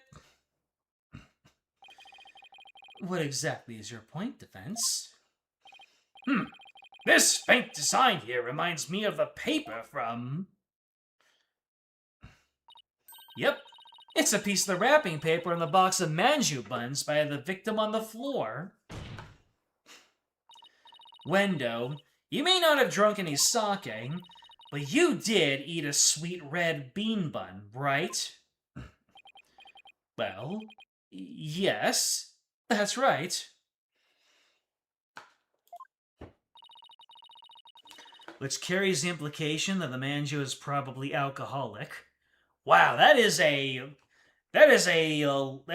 logic right there. I don't know if you're aware of it or not, Wendo, but I believe the manju you ate caused you to fall unconscious. The bean bun? But how? Because those buns contained a secret ingredient. A very punchy secret ingredient at that. A punchy secret ingredient? Yes. The design on the wrapping paper matches that of something else in the room. It does? The design on this object matches that on the manju box's wrapping paper.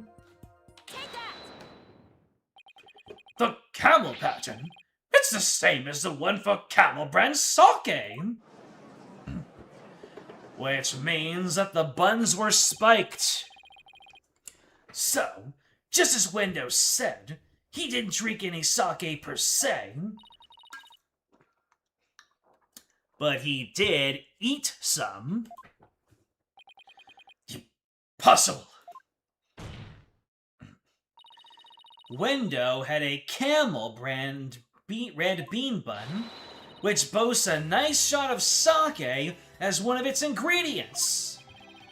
So, the defense is claiming that Wendo passed out after consuming a camel sweet bun, which allowed a fourth personality named Erwin to emerge. Is that correct? Yes, Your Honor. That's exactly what I'm claiming. But there's one thing that bothers me. Would the alcoholic content of the buns evaporate as they are steamed? In order to give them a stronger flavor, some manju are specifically made to retain as much of their alcoholic content as possible. I want to eat one of those spiked buns now. That sounds incredible. What kind of lightweight do you think I am? Even I wouldn't pass out from eating a simple manju. Then how about we test that theory? What do you say, Your Honor? Seeing is believing, as they say. Very well, I will allow a test. Thanks, Your Honor. Simon, go buy us some camel manju on the double.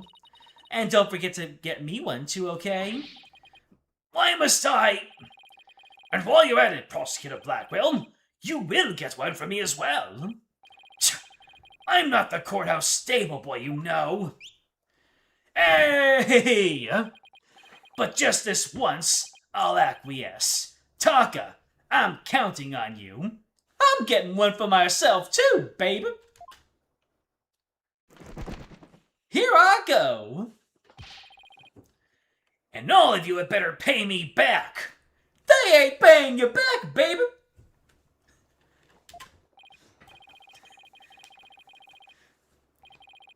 I'll take my payment in birdseed, baby. Aw, but I thought it would be your treat, Prosecutor Blackwell. What a shame. Now then, let us adjourn until the manju arrive by carrier hawk. Court will reconvene as soon as Taka returns. So the question is, are we going to, yep. So there was a recess in the middle of the trial, which makes me think that we have a long way to go until the end. Unless the ending of it was just, like, we have like 1 more hour to go.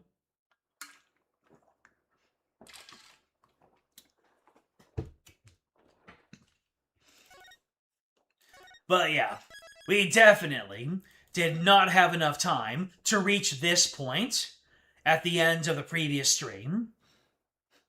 You're about halfway through the trial. Oh, we might not be able to finish up tonight then.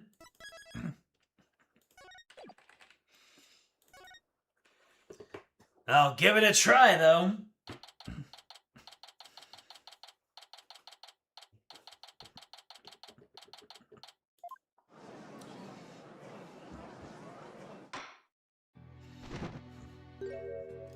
I'm back, baby! Now that the sweet buns have arrived, this court is back in session. I'm the MVP, baby. Go on, Wendo. Heat up.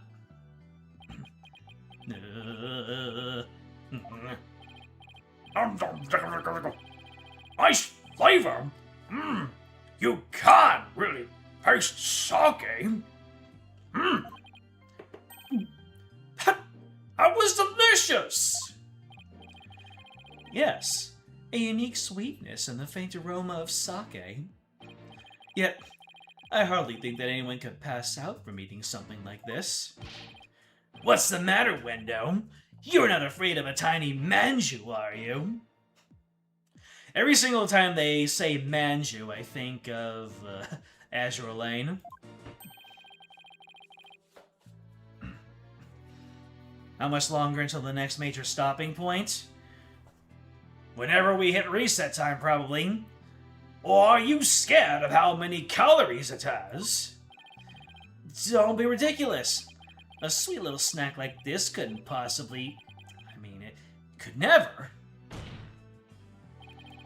Less bleating, more eating, witness! Fine, whatever. No. Oh, I do enjoy surprise mukbang in the middle of my trials.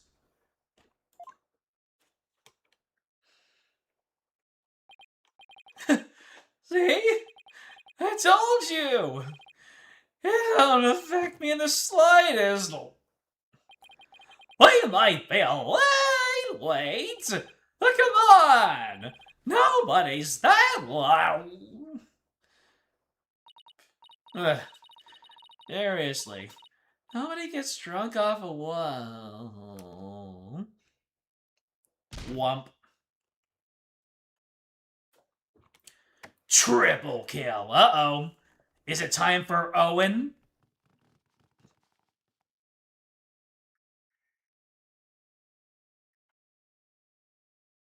Oh. Owen, I presume? It looked like it worked. I thought I was gonna get jump scared there. Oh my! Witness, please tell the court your name and occupation. Oh. Hmm? Hmm. Hmm? Oh. My name is Owen. I'm 5. You're 5 years old. Owen just got several levels in Wooby. That's adorable. Am I in trouble? Please don't yell at me. Oh. So, he's Windows' fourth personality? I hardly think a child like him could have motive to murder the victim. And even if he had a motive, could he have actually committed the murder? That's a very good point. Owen does appear to be very timid and weak. Oh. It seems that Vince was hoping this hidden personality would be the real killer. But now that he is standing here before us, it is clear that none of Windows' personalities can be the killer. Ah! Oh, dear me. Where can I even go from here? Shisho. Owen? Do you know something about what happened to your master? Come on, buddy.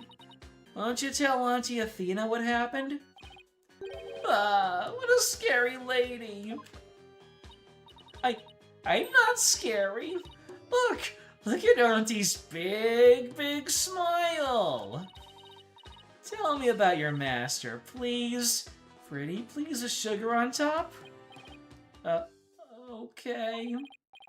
Shisho was super nice. He always played with me. Just like a real grandpa. I love Shisho. Athena, do you sense anything behind his words? I sense a sadness. Sadness so pure it's heartrending, but no discord. Prosecutor Sadmani is right.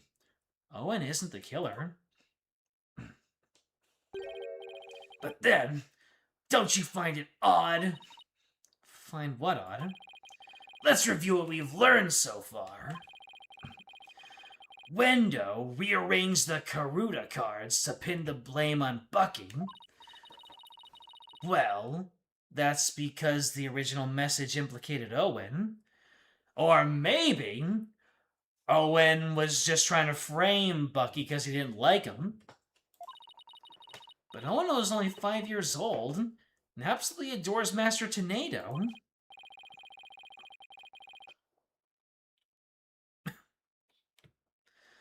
Exactly. The other 3 personalities also have no motive for murder.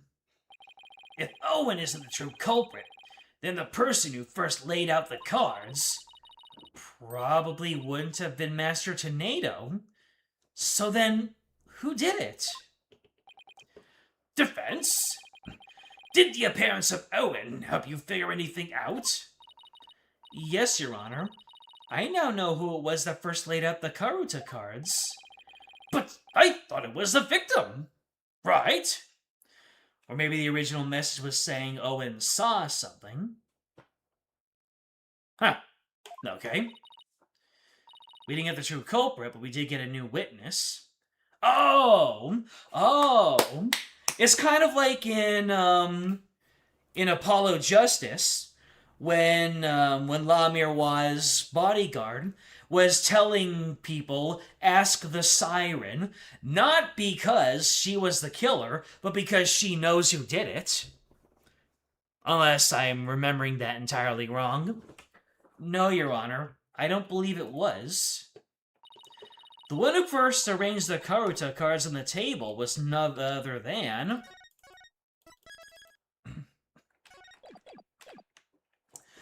Windows. Fifth personality? Now that's reaching. Wet noodle number 3, the true killer.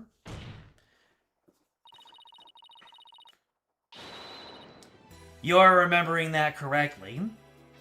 Alright, alright. I did a good, chat. Are you proud of me? I believe the person who laid the cards out is the very person who killed Taifu Tornado. Pra! How quickly you move on to a new target when your Owen theory proves false. That's literally my job. Shoo! Pokunkan!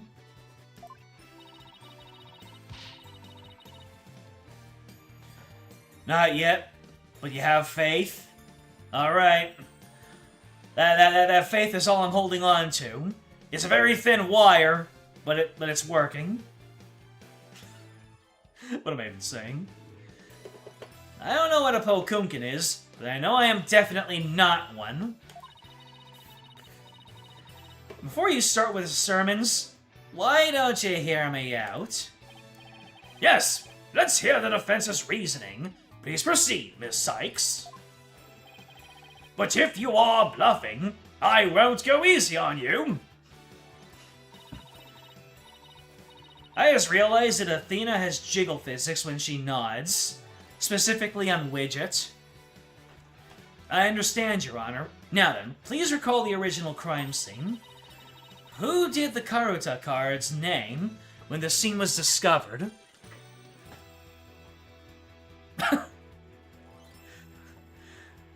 Flair pitching in to say Polkunka!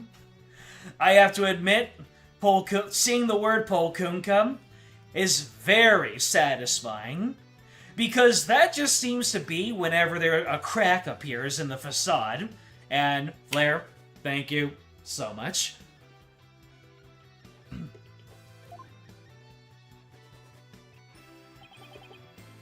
Let's see. I believe they implicated the defendant, Bucky Wet. That's right. But we then found out that the message originally read Owen 4th.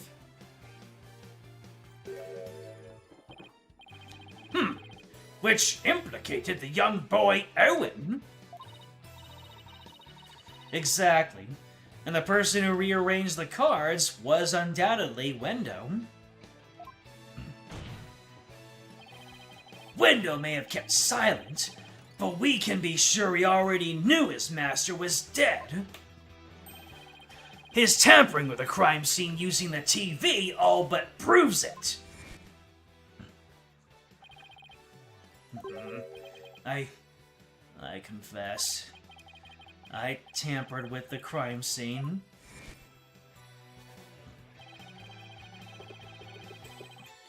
The reason Wendo arranged the Karuta cards and moved the TV was because he saw the Owen 4th message and was convinced Owen had committed the crime.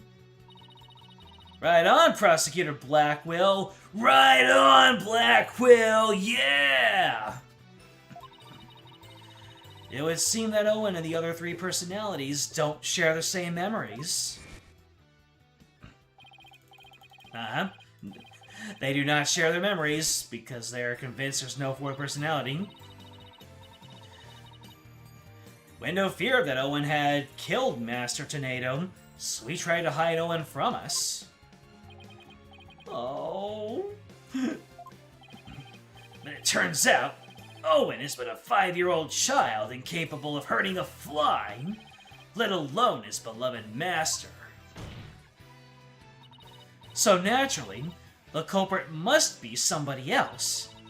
And this somebody else, the true killer, tried to pin the crime on Owen.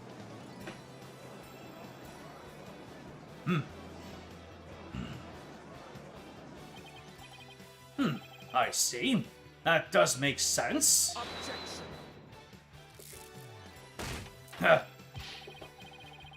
This is not but conjecture, comprised of half-truths and fantasy. Who, then, do you maintain murdered the victim? I believe Owen might know something about that. I refuse to allow such impromptu testimony, and from a 5-year-old no less. Such a young child is incapable of producing anything coherent. Action! But your desperation is disgraceful. You should realize when it's time to let go, and I saw it. I saw Shisho getting... Owen, you do know something, don't you? Yeah. Oh my!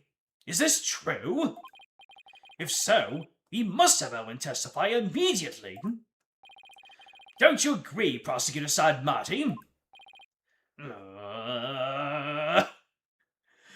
Every single time Prosecutor Sadmati acts arrogant about something, I just think about how he just takes a beating, and then he stands up and says, "Actually, I'm winning." It's all right, Owen. Go ahead and tell us what you know.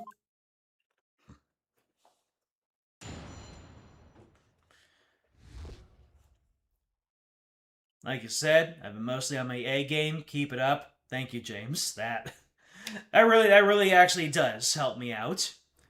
And the coveted Phi Tilde fills me with determination. And of course, getting tossed $2 is a nice bit of motivation. Once again, thank you, Flair. It's not my only motivation. It is something, not nothing. It's a joke, in a way. I'm gonna read the testimony. Shisho was standing with a knife in his hand. Blood was dripping on Shisho's face, getting it all red. I couldn't move at all. I was so scared. I passed out. So that's all 4 down. This is eyewitness testimony from the moment of the murder. Owen, can you tell us anything else about what you saw? I was so scared. Oh, so scared. Owen! His emotions are spiraling out of control. Something must have really frightened him. Is he alright? His emotions are running wild because he's trying to recall something frightening to him. I recommend a therapy session right away, you know? I think this is the first time we use therapy in a very appropriate context. This poor child is going to need so much of it after this trial. I mean, he probably needed it after what he witnessed. He's needed it the entire time. Yes, I see. Yes, please do whatever you can to help the poor boy. Will do, Your Honor.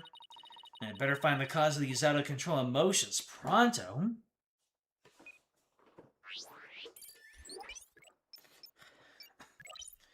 Every single time, that 1 second where Athena's ribbon is overlapping with her mouth on that side profile view, it looks like she has blue lipstick. Coral number 5, was it? Coral number 9? I don't remember. Shisho was standing with a knife in his hand.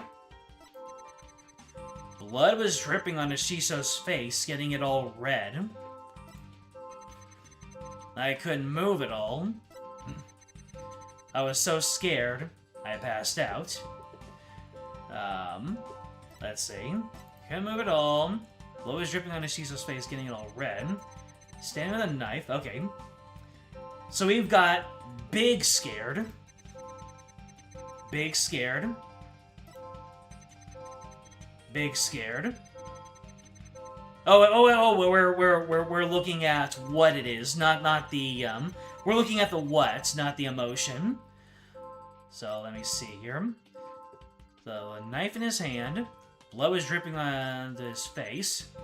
Were you mistaking the soba sauce for I mean, yeah, the blood certainly is very, yeah, very shocking.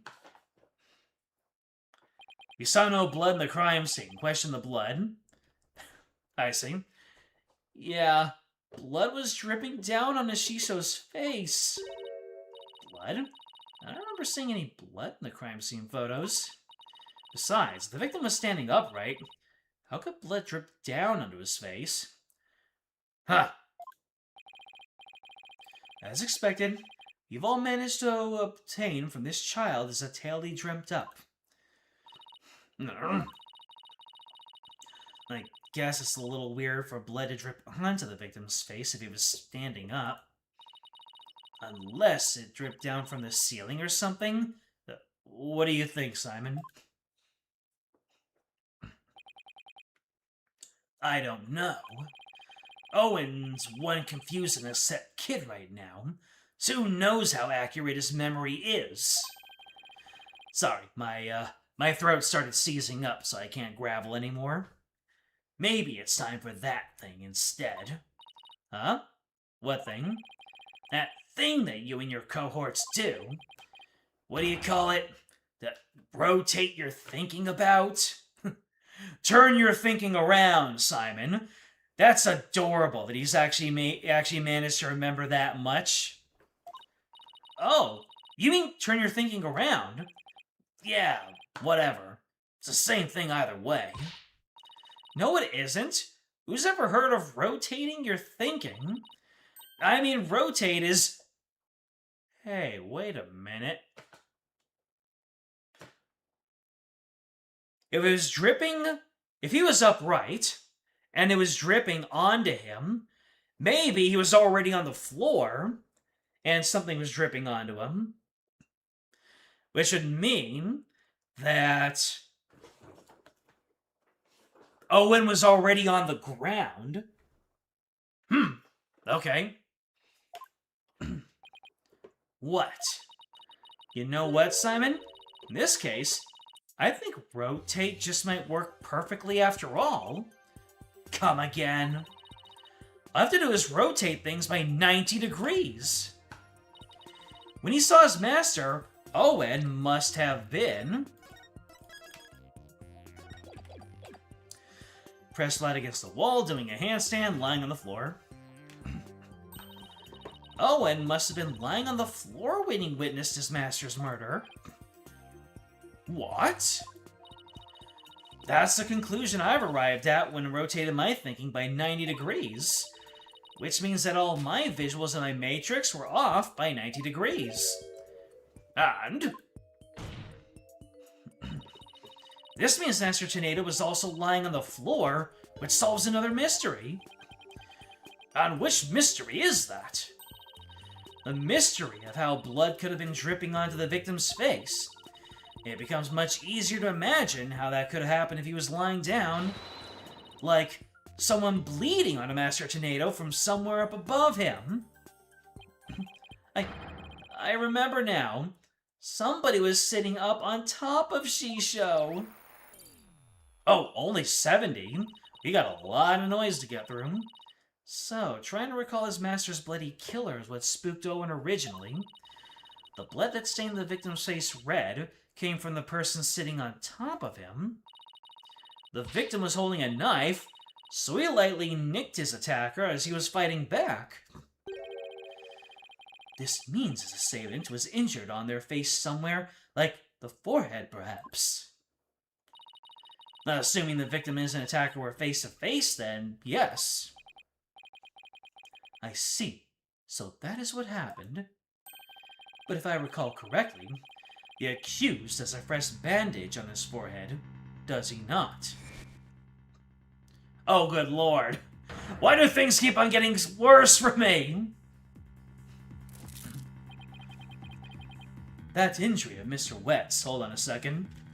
Let's look at our roster and see who might have covered up heads. Let me see. Well, you do not have any injuries on you. Isn't Geru always wearing a balloon hat? Huh? You know, the number of suspects in this case kind of makes it a slam dunk that it has to be Gayru. That's kind of funny, isn't it? Because Simon wouldn't do it. I don't think they would use offing oneself twice in a row in this game. It's not our client, because our client never is it, except for one case. Sadmati wouldn't do it. We're already eliminating Wendo, so it kind of has to be Gayru. There are way too little amount of players in this. If the forehead thing is our smoking gun, it might not be. But, yeah. Might have been a killer clown. And whether or not she's from outer space is yet to be known.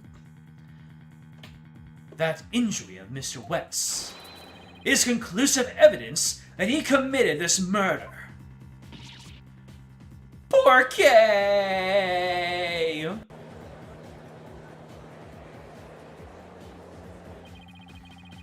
It seems you have dug yourself into a pit you cannot crawl out of. No.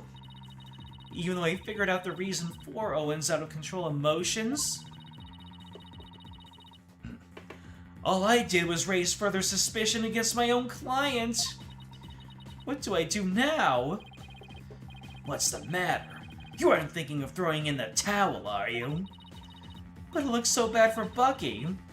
I mean, he had both motive and opportunity. Plus, he has that injury on his forehead.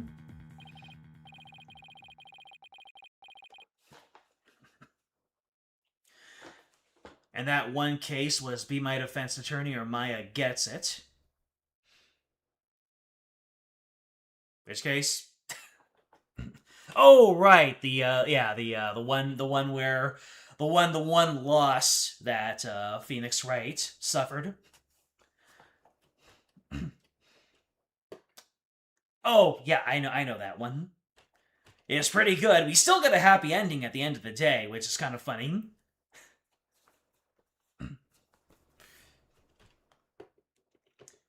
Like, Phoenix was outright happy that he got the guilty verdict, I think. Your Honor, I sense that the defense is finally ready to let go and move on. Or a loss, minus 15. Whoops. Didn't mean to do that. Well, Miss Sykes, I understand that you don't want to give up on your client, but I won't allow you to prolong this trial without a good reason. Well, the lawyer did her best, and all signs point towards guilt. Every time she gave up, she did everything she could. I really, really don't want to back down, but... Silence. Athena, are you having doubts about Bucky's innocence? I wouldn't say that, it's just... Do you remember what you said to Bucky earlier this morning? You mean, you believe me, ma'am? Of course. No matter what, I'll believe in you to the very end.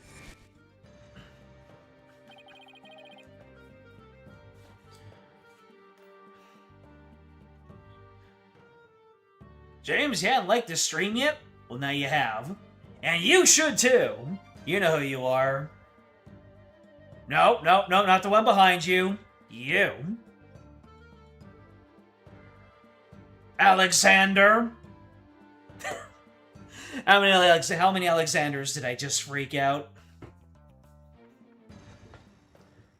Were those just empty words? Of course not. Just that all the cards are stacked against us.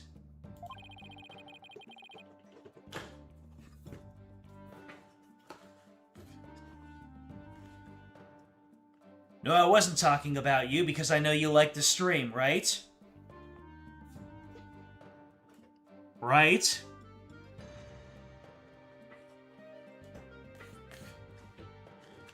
Oh, so you already did. Then we're good. Are you still stuck on that line of thinking? Whoa.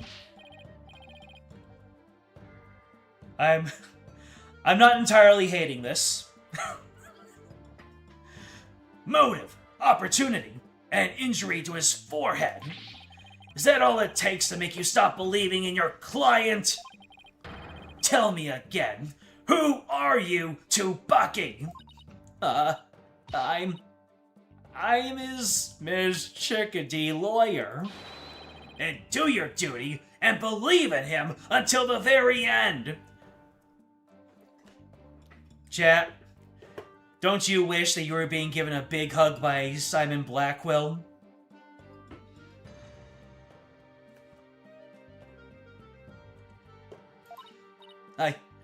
I will. Simon's absolutely right. I'm Bucky's lawyer, and he's depending on me. It's always so uncanny when an Ace Attorney character does smooth movement, because everyone is either snapping to their animations, or they're doing very snappy movements. Like, it's either like an immediate change in pose, or a very snappy one. So for Simon to very smoothly, in 60 FPS, grab onto us, I was just like... I thought he was about to Monica us. Speaking of which, I have to finish that. I'm not looking forward to finishing up Doki Doki Literature Club because I don't know if YouTube is really sensitive to the scenes in that game. Like, I know back in the day they were pretty chill about it, but I don't know if that stream is gonna get taken down. I don't know if I'll get struck if certain scenes in Doki Doki Literature Club get shown. Or if I have to censor those out. Like, completely zoom in on my camera and describe what I'm seeing. I'll have to look into that. Anyways, Simon's giving us a big hug. We have already beaten the game. We got our hug from Simon. It's like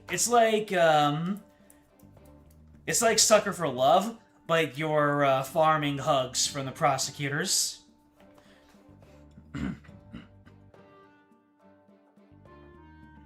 You got what you wanted from that game? I thought doing the Natsuki route was what you wanted.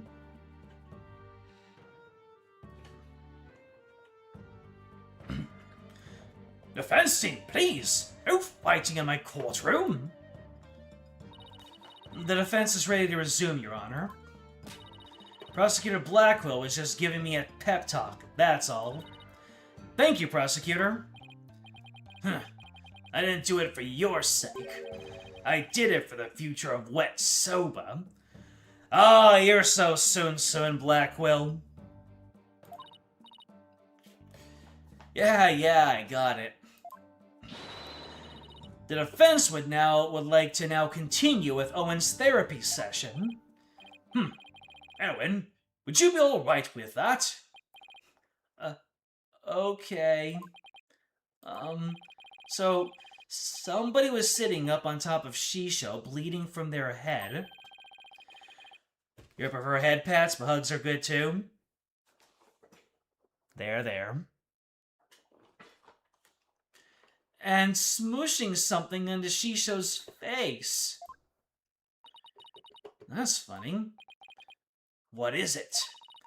I still hear discord in Owen's voice, but I don't sense any inconsistencies between his statements and his emotions. And there don't seem to be any contradictions in his testimony itself, either.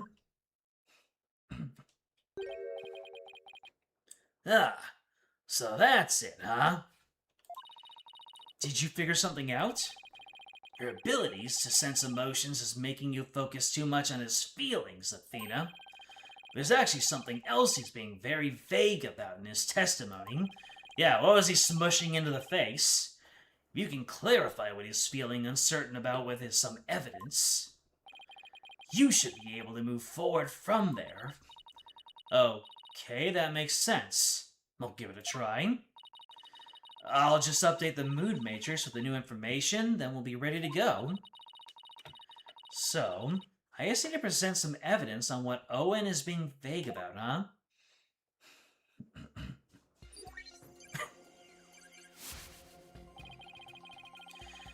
Shisha had blood in his face and a knife in his hand. He was on the floor and somebody was smooshing something into his face. Couldn't move at all, so scared I passed out. Alright. What was he smooshing into the face? Probably in here. Let me see. The soba bowl? Objection! Oh, wait. Yeah. Because he died by suffocation, right? Therefore, he was being suffocated. Let's put a name to the thing Owen's uncertain of, shall we? By identifying the murder weapon that was used to suffocate the victim. Fortunately for us, I spy the murder weapon right here in this crime scene photo. Unfortunately for you, I spy nothing of the sort. Ah! Flair the Red Fox, living up to that moniker by enjoying the head pat. And the police did not spy anything of the sort during their investigation either. Pray tell, where is this murder weapon you see? You don't see it because it no longer looks the way it did when it was used as a weapon. This is what the killer pressed into Master Tornado's face.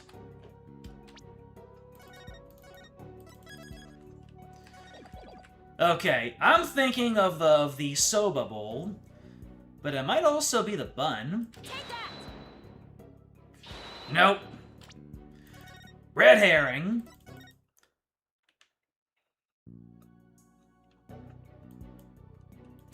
Is the bun? Take that! Oh, no. Another red herring. Whoa, not save. That makes sense. If it was a red bean bun paste, red herring. Okay. So what could be used as a murder weapon? Oh, that's not hair. Okay. Mysterious person that Owen saw press soba the mysterious person that Owen saw press soba into the victim's face, thereby suffocating him. Okay.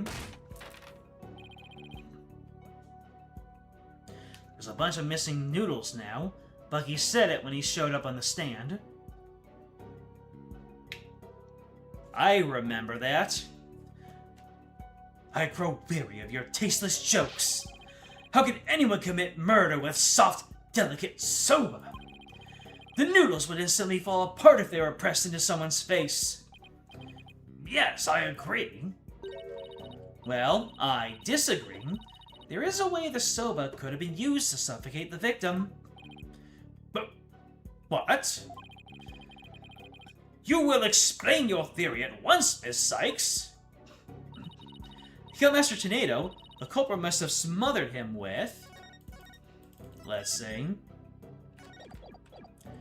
Uncut soba dough. Balled up noodles, uncut soba dough. Uncut soba dough. The culprit must have used the soba before it was cut into noodles. In other words, the murder weapon was raw soba dough. Nani? Huh. That's an interesting way of disposing of the evidence. You chop it up, you cook it up, and then you put it in plain sight. Order! Order in the court! Yes, soba dough could definitely be used to suffocate someone, couldn't it? What you got brewing there? Are you alright, Prosecutor Sadmati? I was just letting the soul of the victim know that the accused will finally face justice, thanks to the foolish lawyer before me. Huh? What are you talking about? Allow me to summarize your statements. As the accused was killing the victim, he was slashed in the face by the victim's knife. The weapon he used to suffocate the victim was the dough in the dressing room.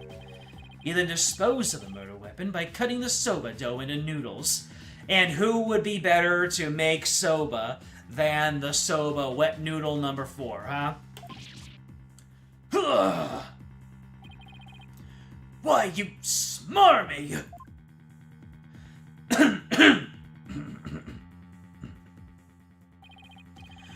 Wonder if there's something I can drink during the stream to take the edge off whenever I use these gravelly voices. Afterwards, the accused put the victim's face into the bowl of soba noodles and broth to wash off the blood that had dripped onto the victim's face from his own. And there you have it, the true sequence of events behind this foul affair. Now wait just a minute. I never once said that Mr. Wet was the culprit. Who but the accused knows how to cut dough in a noodles defense? That's a very good point, Prosecutor Sadmati.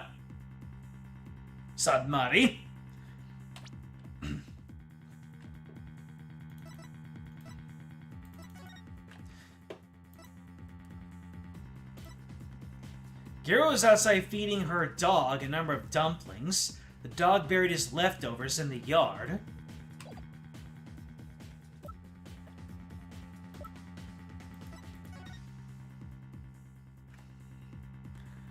Why was Gero feeding so many dumplings to the dog? Did she know that the dog would bury the remainder in the yard? And would there be something incriminating that was buried along with them? Because something incriminating... Well, no, it wouldn't. I'm thinking way too ahead of myself. I heard that cutting soba dough into uniform noodles requires considerable training. But then, what about the dying message? How do you explain that? The defendant would have known about Window's Owen personality. Perhaps the victim was simply playing with the cards, and they hold no other meaning. Perhaps he spelled out Owen's name in jest sometime before his murder. That's true. From Owen's testimony, it's clear that Master Tornado cared for the boy. It appears we've arrived at a compelling conclusion.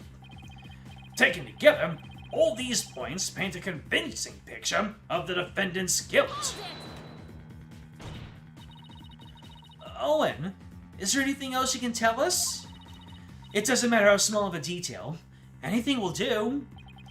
Oh, you're scaring me. Oh, I'm sorry, Owen. Auntie Athena didn't mean to raise her voice. I have to be gentler with him. Can't forget he's only 5 years old. No need to be scared, okay, sweetie? Just tell us anything you can remember. Well, when I woke up, the person who killed Shisho was standing over me, bleeding from their head. Owen, you saw the killer's face? Oops, I did it again. So, who was it, Owen?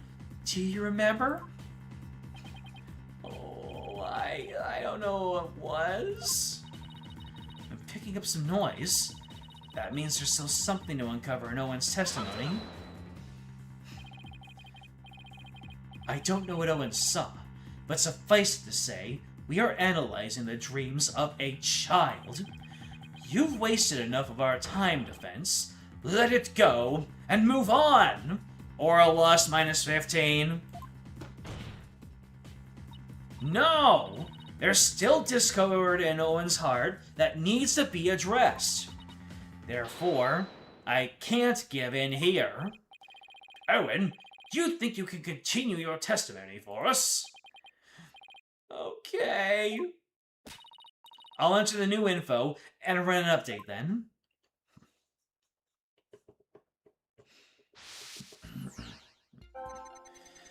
She showed blood in his face and a knife in his hand. Surprised and frightened. He was on the floor and somebody was smooshing dough into his face. I couldn't move at all. I was so scared I passed out. And when I woke up, the person who killed Shisho was standing over me. Well, that's pretty obvious where the inconsistency is there.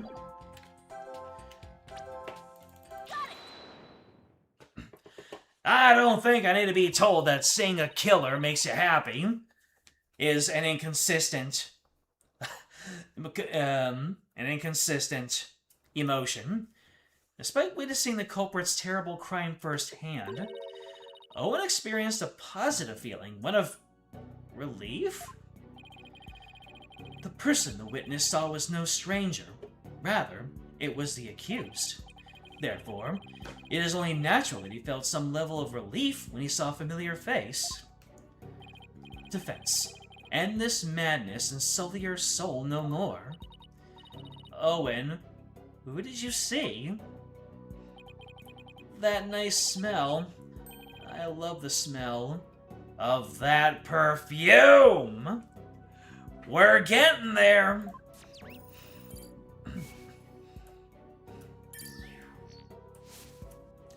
Here we go. It's perfume. It's the smell of You can do it. Try to remember, Owen. Oh, the smell of I think Wendo has been taken out of commission. Owen.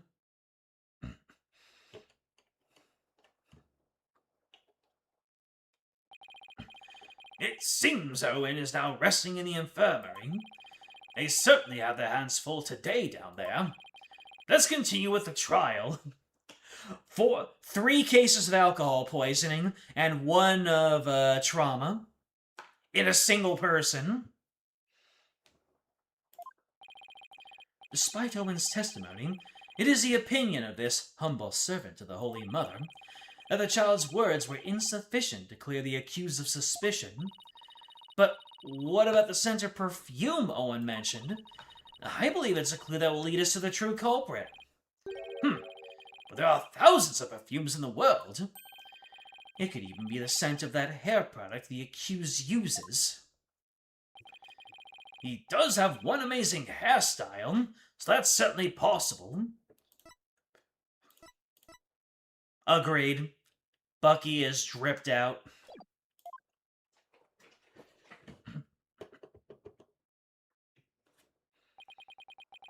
The witness is a 5-year-old boy. He cannot tell the difference between conventional perfumes and hair products. Nah, why couldn't you have gone for a crew cut or something, Bucky? What's more, the only person who can cut soba noodles with such precision is the accused, and no other.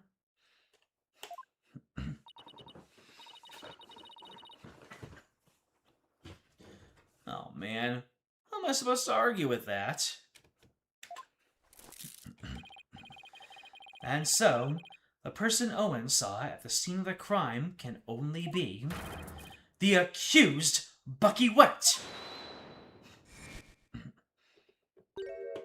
Eh? What the? Ugh. Hey!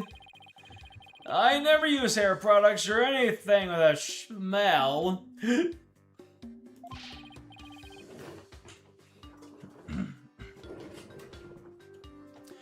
I were something like that, the smell get into the soba.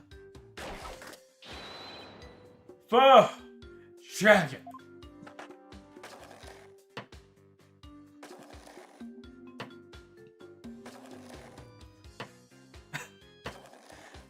Black Quill is probably salivating that he was just delivered some soba.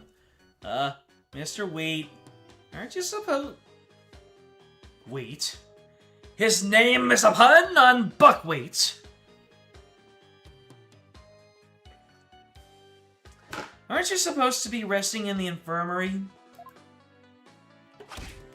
Whatever. You think I'll let my soba stink of perfume? You try that chilled soba for yourself and say... I believe we have no choice but to try it. Strictly for examination purposes, of course. This has been a very tasty trial. I'm sure the judge is happy with all the food he's been able to try. Now then, itadakimasu, shall we?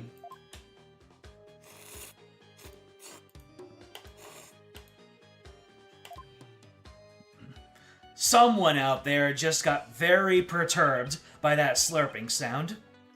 Not me. I'm the slurper.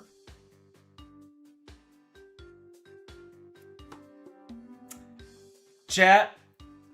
I'm afraid these chat logs are gonna vanish. Mods, ban the last 5 minutes of this stream. That was delightful. Well, I'm satisfied that there are no traces of hair products or perfumes in Mr. Wheat's soba. First, sweet buns, and now savory soba. What a delectable trial this has been! This texture is different from the soba I had the other day. It reminds me of a dish we have in Khura'in called banupun. Banupun? What'd you think, Miss Chickadee? My soba's pretty good, isn't it?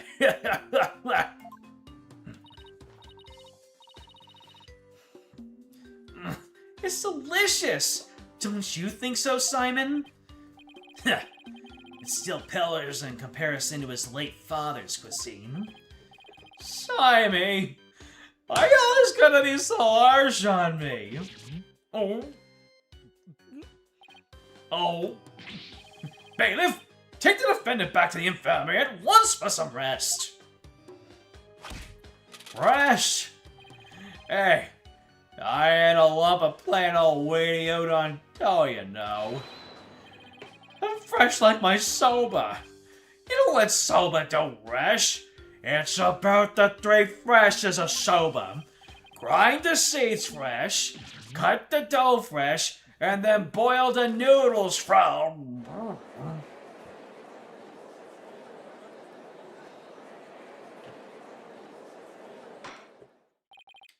Good grief! Ur'haid does say.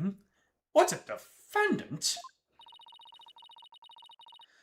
Yeah, at least Bucky wasn't the source of the perfume smell.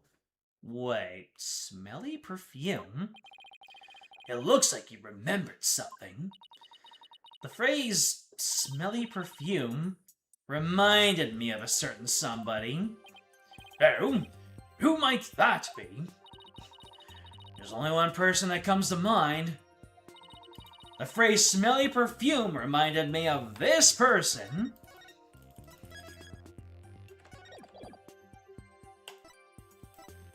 Simon Blackwell, you did it! Simon Blackwell wears smelly perfume because he's worth it.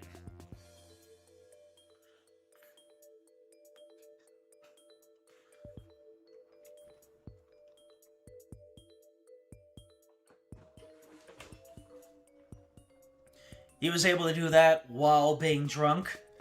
He's a drunken master of soba preparation. Geru Tornado? Yeah, she did smell very nice, didn't she? Just a moment, Defense.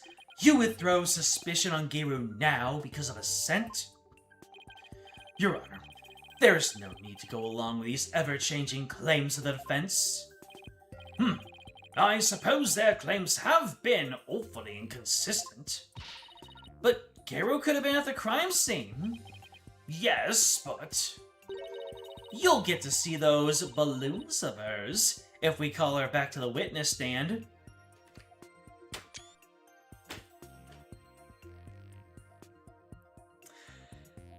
This has all of the, this feels like Krillin appealing to Master Roshi's sensibilities.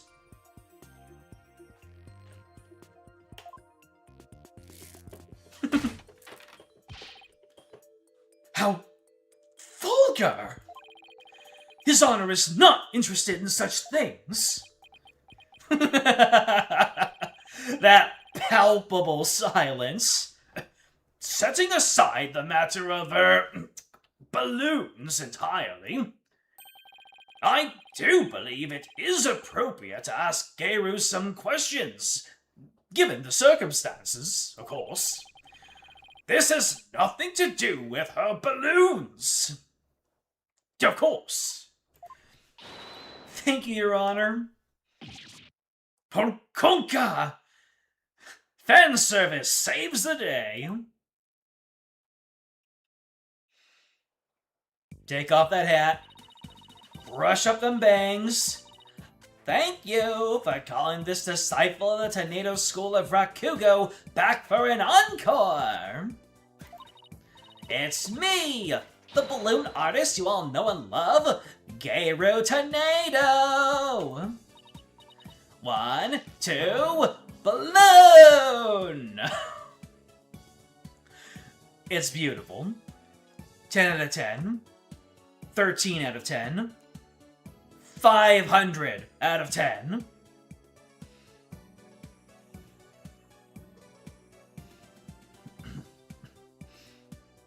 We know a married man like yourself would never want to see another woman's balloons. Yes, so faithfully married. What wonderful balloon artistry! Your Honor, please. Now then, what would you like me to make for you this time? Actually, I called you back for more testimony, but I'm all talked out. This case has left me completely deflated. Cap. There's nothing about you that is deflated.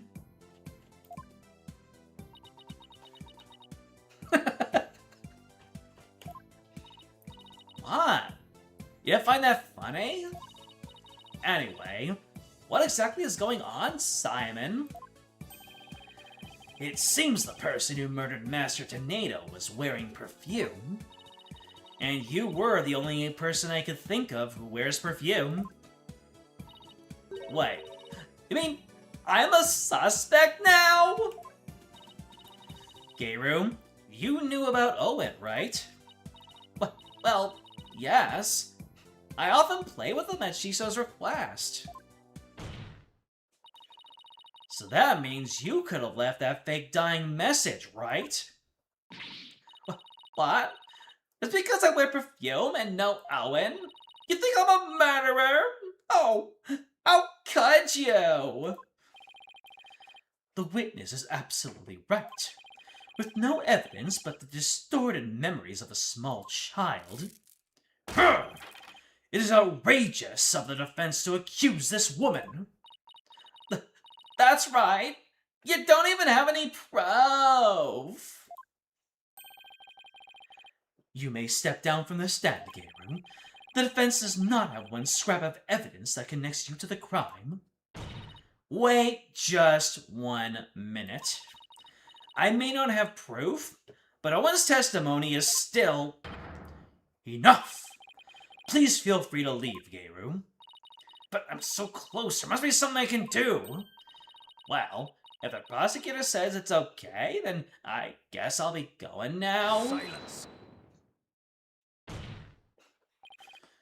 Oi, Geiru, you're an entertainer, aren't you? Once you go on stage, it's your duty to complete your performance, is it not? So what are you doing, leaving halfway through? Ah! Oh, would you look at that? Oh. Blackpool going for the 3-3 rage baits, and popping the balloon, giving us a little peek underneath the bangs. I thought that the hat was hiding them. There's a bandage on Geiru's forehead. And since we know the Master Tornado's killer had a cut in their face somewhere... Impossible! How did you know, Simon? I didn't, but I had to take a chance and see for myself. Otherwise, your theory would remain a groundless accusation. Your Honor, Prosecutor Sadmani, the scent of perfume, and injury on the forehead, these things are completely consistent with Owen's testimony. In short, the mysterious individual Owen saw in the dressing room could have been Gayru. Miss Sykes, does this mean you are formally indicting this witness for the murder of Typhoon Tornado? Should your accusation prove to be false, I hope you're prepared to pay the price in full. Simon, what price is he talking about? I thought that should be obvious. Prosecutor Sadmonk is saying he'll see to it you never stand in a court of law again. I must say, though, he knows how to make a trial interesting. Just whose side are you on, Simon? Go on, then. Into the deep end with you. You really have but one choice anyway. Well, Miss Sykes, I'm waiting! With regards to the witness, Gayru Tornado, though the defense wishes to safety save first and then indict her. There's no reason for me to hold back, not if I really believe in my client. The defense wishes to formally indict Gayru Tornado for the murder of Typhoon Tornado. Hurrah! I've tried to be merciful, but now not even your pleas will reach the Holy Mother's ears. You will have plenty of time to regret your decision in the pit of hell. Except I won't need to. The person who murdered the victim was not Mr. Wet. It was Gayru Tornado. Bandages. It's just from a silly slip-up I made while cooking yesterday. That's all. What kind of extreme cooking were you doing to cut yourself on the forehead? Well, what can I say? That's just what happened. You also don't have an alibi for the period before 4 p.m., do you, Gayru? But, I really don't know anything was wrong until Shisha was found dead. If you don't believe me, then with a twisty twist... And blown! There you have it! An adorable little kid. There's nothing adorable about that kitty. That's my sleep paralysis demon. How can you suspect a cutesy little balloon artist like me, Gayru, I mean to say this for a while now, but could it be that you don't have an eye for balloon art? Don't you think I know that? You have to come out and say it. I'm the daughter of a great Rakugo artist. I never wanted to do stupid balloon art. I was supposed to be a Rakugo storyteller too, just like my late daddy. But Shisho told me to do balloon art instead. Wow. Was it because she had no chops for Rakugo? Or... well, I need to know why he insisted. I guess the victim thought she had no talent as a Rakugo artist either. You're still gonna suspect a poor little thing like May? I guess Shisho thought, if you're gonna be a clown, you might as well be a real one. That sounds like motive to you. Yep, exactly what I was thinking. Please stop trying to skirt the issue. It all comes down to the scent of perfume and the cut on your forehead. You and the culprit in Owen's testimony share these two traits. You're dead set on accusing me, aren't you? Well, here's what I have for naughty little girls like you. With a twisty twist. I'ma cut you, witch! Go ahead. Maybe testify all you want. When the truth's revealed, it'll be your balloon and mine that goes pop. Got it? Oh my! Is this yet another hidden personality? And I'm pretty sure that for just about everybody in chat, this is an improvement. Simon, is everybody in the tornado school like this? How should I know?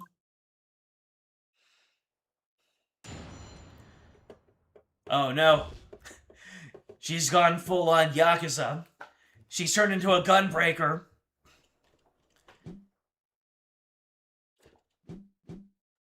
It makes a little plomp noise whenever she bounces it on her shoulder.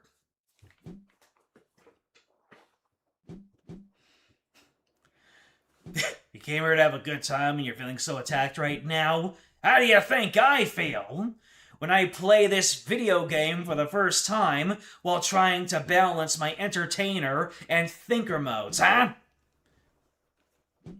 /S. Yeah, I visited the dressing room during that time to make a courtesy call after my act. Shisha and Owen were in there, but they were both snoring up a storm. I saw the note Shisha left, so I just left. Didn't want to disturb him, you know. The perfume Owen smelled must have been left over from when I visited. A courtesy call, you say? So Garu's saying she went into the dressing room but then left right away. Huh, don't take her at her word. Come on, you really think I would?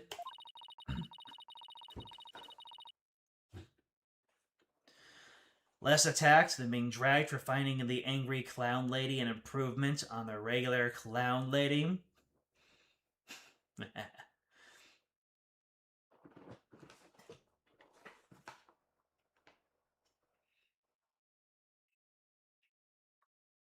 You prefer the cute, slightly smug look? Reasonable.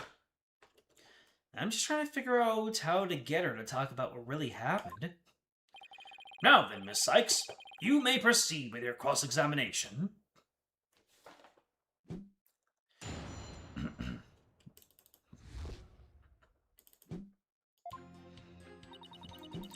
Visit the dressing room during that time to make a courtesy call after your act. Hold on a second. So, the invitation. Garu was to perform her balloon act. Wendo was to do his soba glutton routine. Okay. Shisha and Owen were in there, but they were both snoring up a storm. You saw the note Shisha left, so you just left. Didn't want to disturb him, you know? The perfume Owen smelled must have been from, when you visited. Alright, we're pressing. A courtesy call after your performance, huh? Come to think of it, Wendo mentioned making the same kind of visit. Yeah, a visit to your master before and after your routine. That's just common courtesy with us Rakugo artists and entertainers. That means you paid the victim a courtesy call before your performance too, right? What did you see at the time? It was having a drink and getting himself into a festive mode.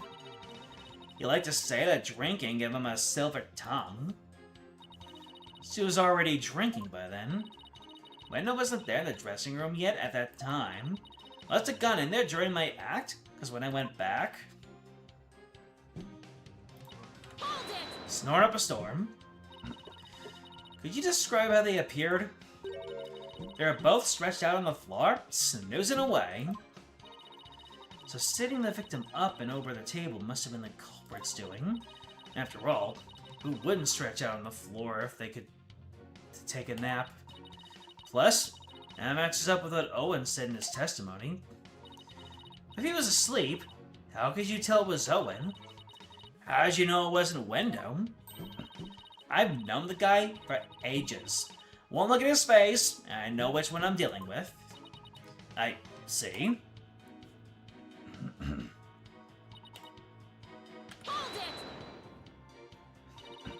Where did you find your master's note? I don't know. Can't remember.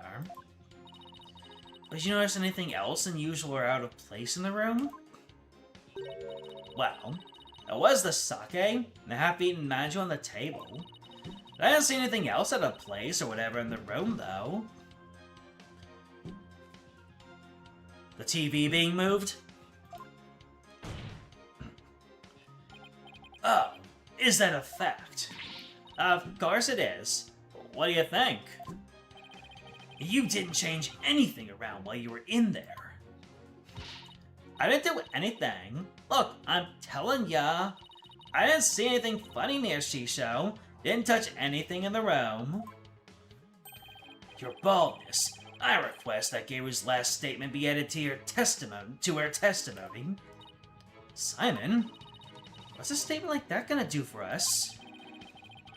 Just play along and you'll see soon enough. I have no problem with adding that testimony. How about you, Miss Sykes? I have no problem with it either, Your Honor.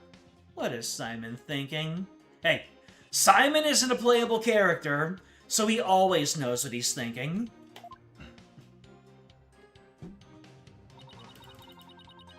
I didn't see anything funny near Shisho. I didn't touch anything in the room. Oh, did you? Objection!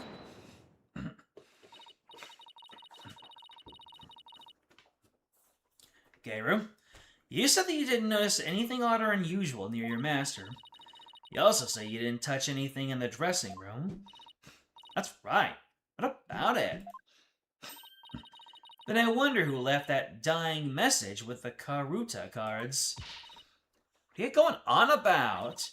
It had to have been that Bucky. Sorry, but that's not possible.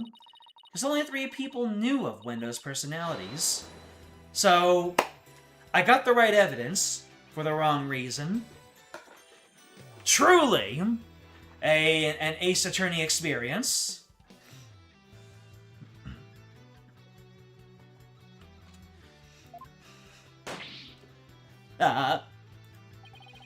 If Bucky had left that Karuta message, he wouldn't have spelled out Owen. He would have spelled out Wendo. What it boils down to is this. As a member of the Tornado School, you, Geiru Tornado, are the only one who could have left that dying message. And as the person who left that message, it's clear that you are Master Tornado's killer. Will you ever quit your yapping? You are like wretches clinging to the spider thread of salvation. Allow me to cut that holy thread from the heavens and bring you back down to earth. Would you quit butting in whenever things start going my way? Uh-oh. Here it comes. Silence, child. Playtime is over. What did you just say? As the witness stated, she went into the dressing room and soon came back out again. But the victim's note was not the only reason she left with such haste. There was another reason that compelled Geiru to leave at once. Geiru, would you please relate said reason to the court? There was a reason why Geiru had to leave the dressing room? Well, I didn't want to show you this, but I guess I have no choice. Keep your eyes peeled, because here it comes!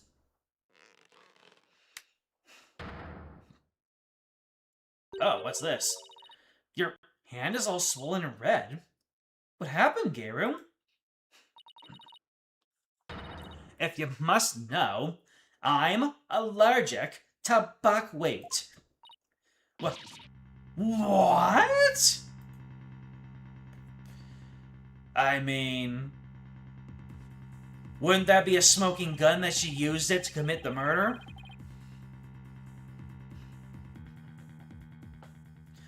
Allergic reactions to buckwheat can vary, though they're usually on the severe side.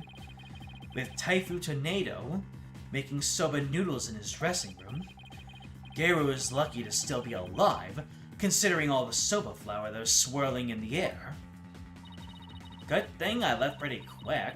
I managed to escape with just a mild reaction.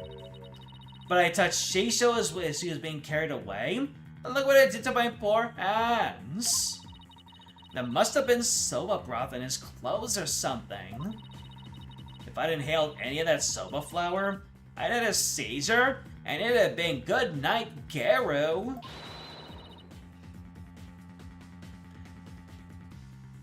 Until anyone tells me otherwise, Garu's name is a play on Gyaru. I never could have stayed in that dressing room for very long. A person allergic to buckwheat couldn't be in the room with soba flower in the air. And certainly couldn't use a soba dough as a murder weapon either. This isn't good. You knew it would come to this, didn't you? That's why you never mentioned her allergy. As if I would do anything so underhanded. I was simply trying to protect the privacy of this witness. I'm sick of all these accusations. Why don't I just testify and get it all out in the open, yeah?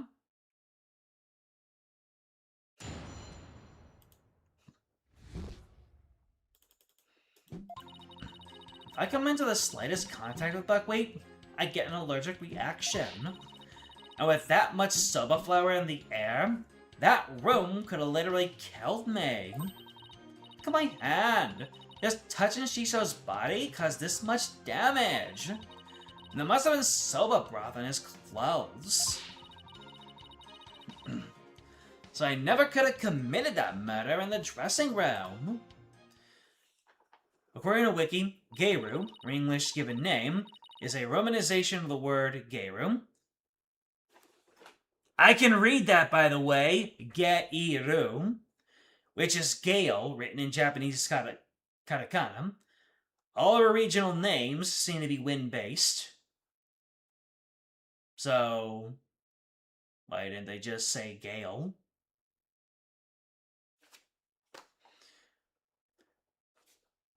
I was about to say, why didn't they go with the name like Wendy? And I realized that they already used the name Wendy on Wendy Oldbag. I still can't believe it. Nobody told me she had a soba allergy. Did you know, Simon? Does it look like I knew? Protect the privacy of the witness, my foot! What a dirty trick! Now what do we do? There's only one thing to do. Put Prosecutor Sadmonk to shame with your cross-examination. Right. No matter how small, I'll find us an opening and break her testimony down.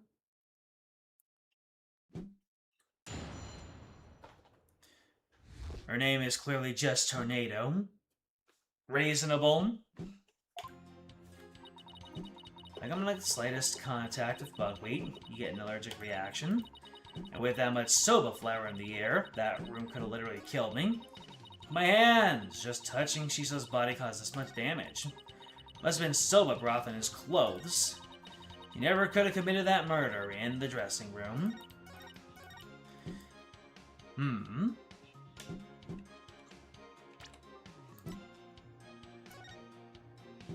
Soba flower in the air, you say?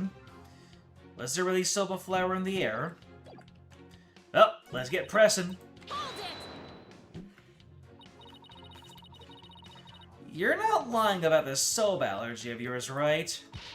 Of course not! I swear on the grave of my father up in heaven. Well, that's a risky proposition. I can't even get you a doctor's certificate if you want. She seems to be telling the truth. Press all the things. I've had this allergy for as long as I can remember. I never dreamt in a million years it'd clear me of murder. And you'll come out of this smelling like a delicate buckwheat flower to boot. Well said, Your Honor.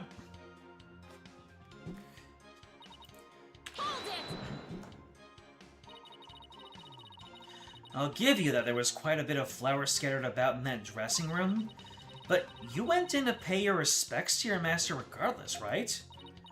Yeah, but like I said, I came right back out. I mean, the soba-making tools are right there. You better believe I was careful not to breathe any of it in.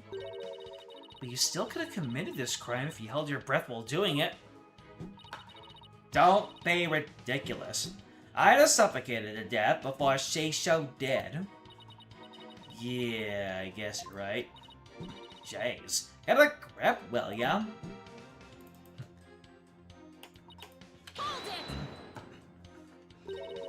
Maybe there's a twist here. Like, you're actually allergic to dogs and not soba. You kidding? I bring my little Jigemu in here. I'll hug and squeeze him like there's no tomorrow. I'm telling you, I have a genuine, honest-to-goodness soba allergy. Defense. The witness is clearly has an authentic allergy to buckwheat. Any further deliberation on the matter would be meaningless, pointless, worthless. You heard the man, lawyer girl. All right, fine. I was just starting to think the same thing myself. Doesn't mean I have to like it, though. I probably got all this allergic reaction on the hand because I touched Shisho. There must have been some soba broth in his clothes.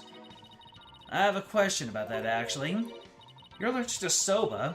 Does that mean you're allergic to the noodle broth, too? Well, the buckwheat from the noodles can dissolve into the broth, so duh.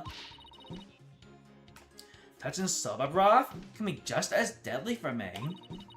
Don't you know anything? What an amateur. I'm sorry. Do I look like a doctor to you? Look, anything that has soba in it, or anything that has touched soba, is like poison to me.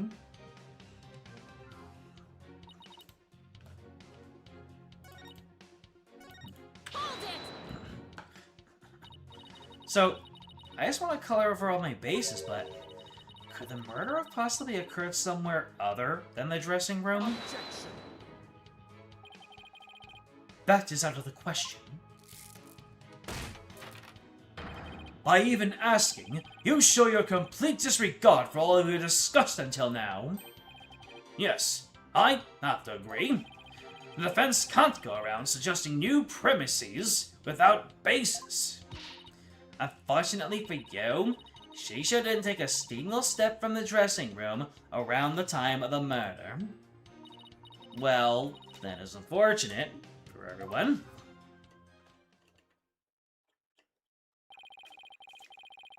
Gabriel could have not possibly committed the crime in a room where soba was being made.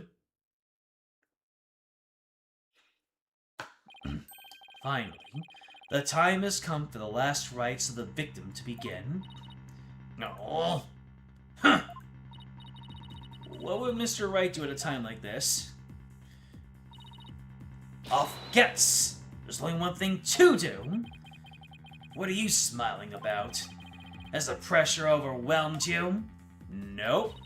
It's just, the worst of times are when lawyers have to force their biggest smiles. I see.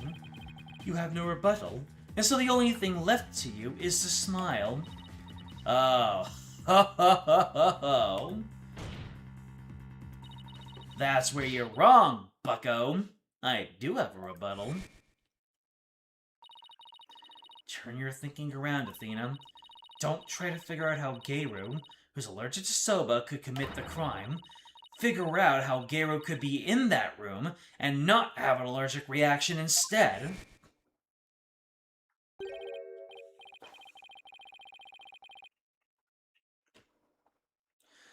Let me rush?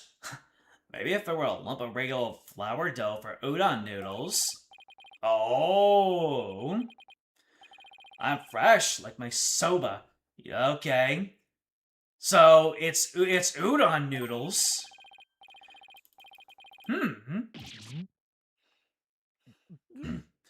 Good job, flashback.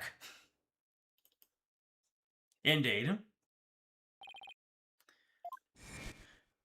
Of course, the part where he blacks out is very important. It appears to be written by the victim. Allow me to read it. Resting, do not disturb.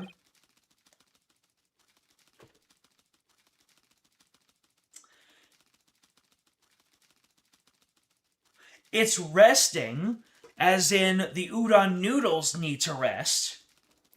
Not resting, as in someone is taking a nap.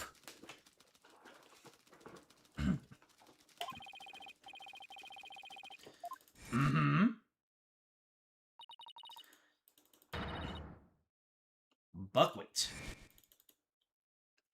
They're udon noodles. Mon Dieu! What if that certain piece of evidence doesn't mean what we think it means? If that's the case, I might be able to prove that Geru could have committed this crime. No matter how hard you search your mind, you cannot overturn facts. Well, Miss Sykes, you have no further objections. I'll hand down my ruling. True, I can't overturn facts, but what if we got our facts about a piece of evidence wrong? Got our facts wrong? What are you talking about now? And which piece of evidence do you mean, Miss Sykes? Please point it out to this court. This evidence proves that Geru could have killed her master, even with her soba allergy. Le note. It's Master Tornado's note. The note? Preposterous. What possible connection could there be between the witness's allergy and that note? The answer lies in the true meaning of this note. Its true meaning? This note does not mean I am resting, do not disturb, as we had assumed. But rather, it actually means this dough is resting, do not disturb it. Wait a minute, Athena. That doesn't make any sense. You're right, it doesn't. After all, as Bucky told us many a time, you don't let soba dough rest. What's all this jibber-jabber got to do with anything? This is it, the home stretch. This note and Mr. Waite's words have led me to the conclusion that Master Tornado was making udon noodles. The victim, Typhoon Tornado, was not making buckwheat noodles. He was making ordinary udon noodles instead. Kunka! That layer of flour. Well, she was doing her Blackwell impression. Now she's doing her Tornado impression. That layer of flour in the dressing room wasn't soba flour, but plain old wheat flour for udon. So actually, it was totally possible for Geru to be in the room and kill her master.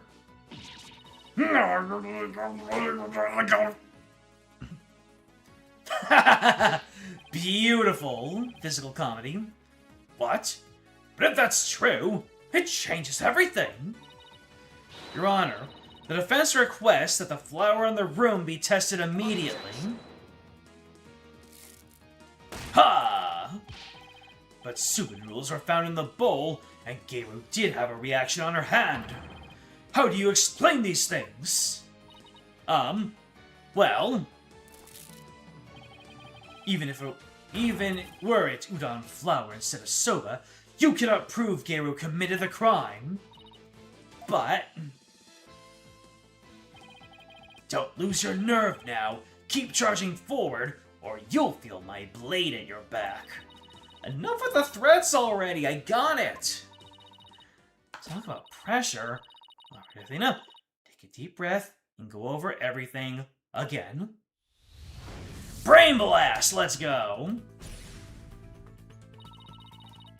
Revisualize the case from start to finish. Find conclusive evidence that Geru committed this murder. What was Master Tornado making in his dressing room? Udon. Master Tornado was making udon. By my logic, Master Tornado must have been making udon noodles in his dressing room. Something at the crime scene indicates otherwise.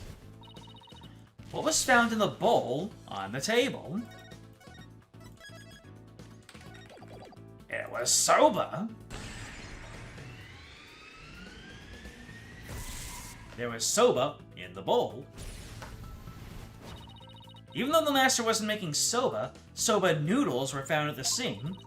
So that means the noodles had to have come from somewhere. Wait a minute. One mysterious serving of a soba noodles. That sounds familiar. Where did the soba in the bowl on the table come from?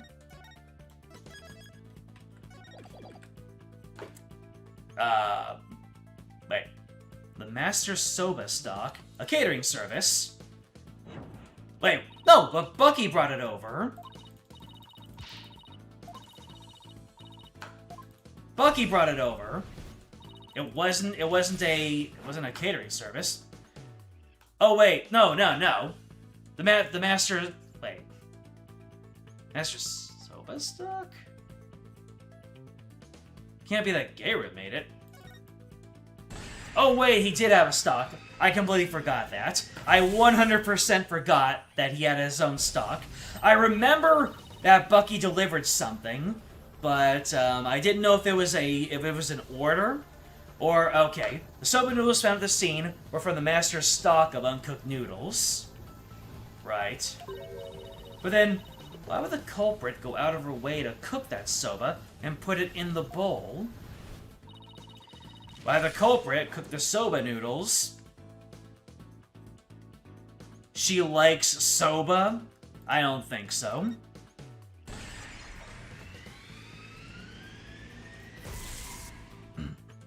Culprit wanted to hide... Yeah.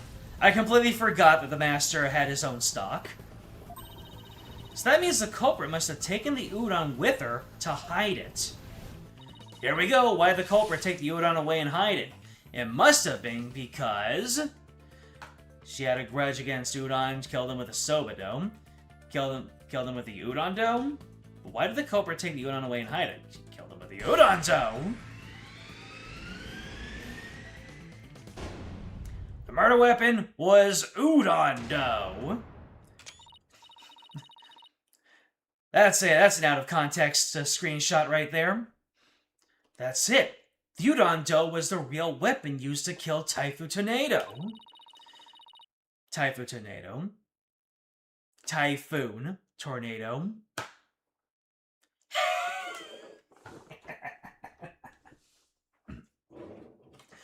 And the reason why no weapon was found is because Garu got rid of the dough somehow.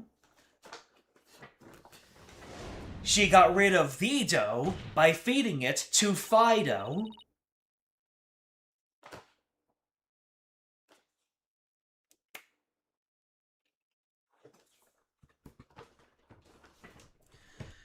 The real murder weapon was the udon dough the victim made. We can find this dough. That will prove my theory correct. And undeniably prove Garu's guilt.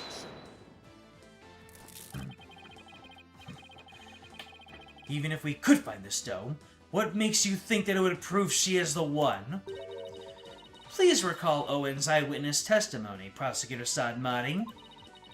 If the injury on Garu's forehead was caused by the victim's knife, then Garu's blood must have dripped down onto the dough used as the murder weapon. That would make the dough pretty conclusive evidence, wouldn't you agree? Ah, but where is this conclusive evidence? Ha! Let us hear your theory on where this murder weapon is. Well, it's... If I can't find the answer in the evidence I have on hand, we'll lose this trial. So how did Garu get rid of the udon dough? Think, Athena. What do I have that points to suspicious behavior on Garu's part? Now then, Miss Sykes, let's hear your answer. Where is the real murder weapon hidden? Nice barking you did there. I assume you have the bite to back it up. Stop distracting me, especially not right now. This piece of evidence can point us to the location of the hidden murder weapon.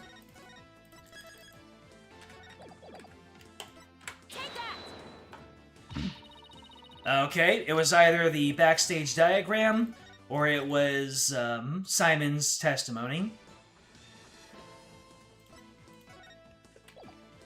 Take that! Gayru. Huh? What is it? I'm just an innocent girl. I don't know anything about murder. Well there, Sharp Drain.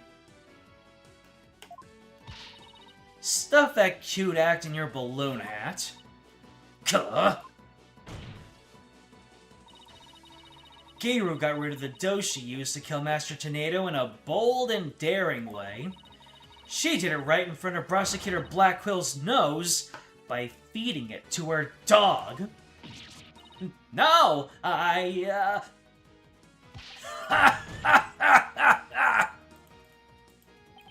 Of course! Now it all makes sense. I was puzzled as to why Gayru, who should know her own dog's eating habits, would feed Jugema more than he could possibly finish. Your Honor, please bring an investigation of the yard right now. And what should the police at the theater be looking for, exactly? Jugema must have buried his leftover dumplings somewhere around his doghouse. Dumplings that Gayru made out of the udon dough with her blood in it. This is preposterous! I want to thank you, Simon. If you hadn't kept me going, I might have given up along the way. What are you blathering on about? You still have work to do. Now, by your hand, finish this wretched case off, Athena. You got it. Gayru, do you remember what you said would happen when the truth is finally revealed? When the truth's revealed, it'll be your balloon and mine that goes pop. Got it? I get the feeling that in Gayru's case, it's gonna be 2 balloons that pop. Well, now the truth is out, and it looks to me like it's your balloon that goes pop! No!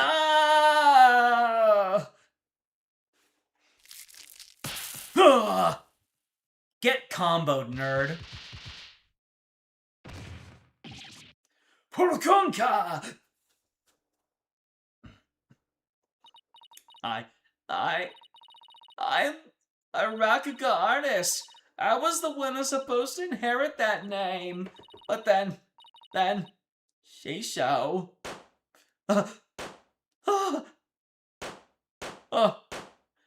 All of her balloons are popping. Oh, even her nose. Why are my balloons bursting? Daddy, are you mad at me? I've been a bad girl.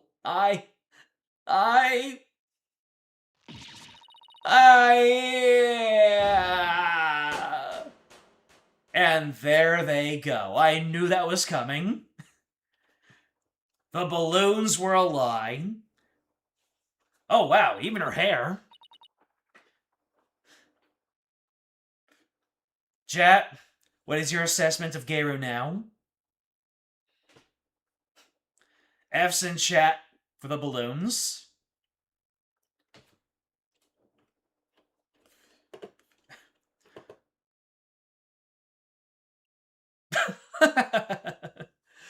Flat is indeed justice. I have the best chat in the platform right now.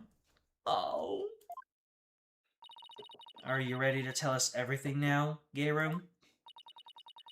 Oh, Raisin. I entered the world of Rakugo in the first place was to follow in my father's wonderful footsteps and inherit his... Actually, I think she drops it now. The only reason was to follow in my father's wonderful footsteps and inherit his stage name. His stage name? You don't mean... Window Tornado. I know I wasn't very good at storytelling, but I thought that if I did the stupid balloon thing like Shisho wanted, I'd inherit the name someday. But Master Tornado gave that name to his junior disciple. Yeah. That's why I took my revenge on Shisho during the show celebrating the name's succession. So that was your entire motive? I doubt anybody else could understand, but inheriting my father's name was everything to me. It was my whole reason for living. Of all the days you could have taken your revenge, why did you choose the day of the show? Because I wanted to pay Wendo back for stealing what was rightfully mine. I wanted to pin the blame on him at the show where all the Tornado fans were gathered. But then, Wendo tried to shift the blame onto Bucky Wright. And now we know the whole story. There's just one more thing I want to know. Did you know Master Tornado was making udon in his dressing room yesterday? No, I didn't. When I saw the soba making tools, I was worried about my allergy. But it was my only chance to get my revenge on the two of them, so I went ahead and did it. So, it was a premeditated crime, but in the end, you only went through with it on impulse. Then, the allergic reaction on your hand. Is it from touching the soba in the refrigerator with your bare hands when you were tampering with the crime scene after your master's death? Yeah. By that time, I wasn't clear-headed enough to worry about my allergy. Gabriel, how could you do all this, you idiot? Keiru, I get your desire to inherit your father's name, but what you really should have inherited from him wasn't his name, but his heart. His heart?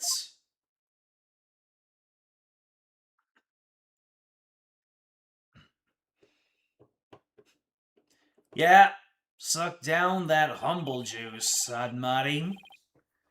You have anything to add, Prosecutor Sadmari? Any objections?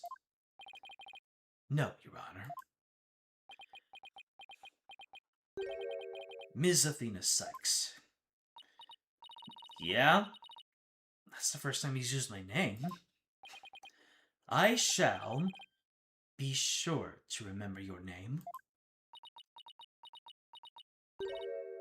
Really? It seems he finally recognizes you as a proper adversary. Thanks. That's all I ask, Prosecutor Sadmari. It looks like there are no further objections. Bailiff, please bring in the defendant.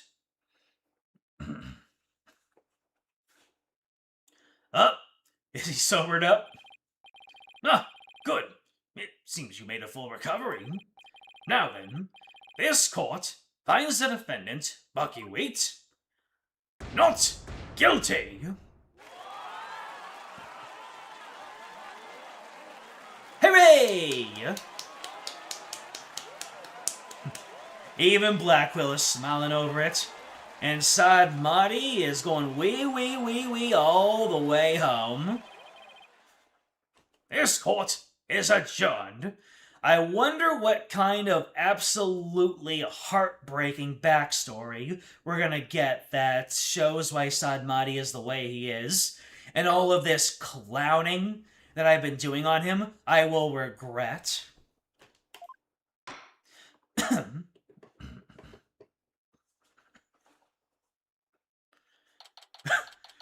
Oh boy, says our moderator. That just makes me more eager to get on with it. Congratulations, Bucky. I'm so glad you were found innocent.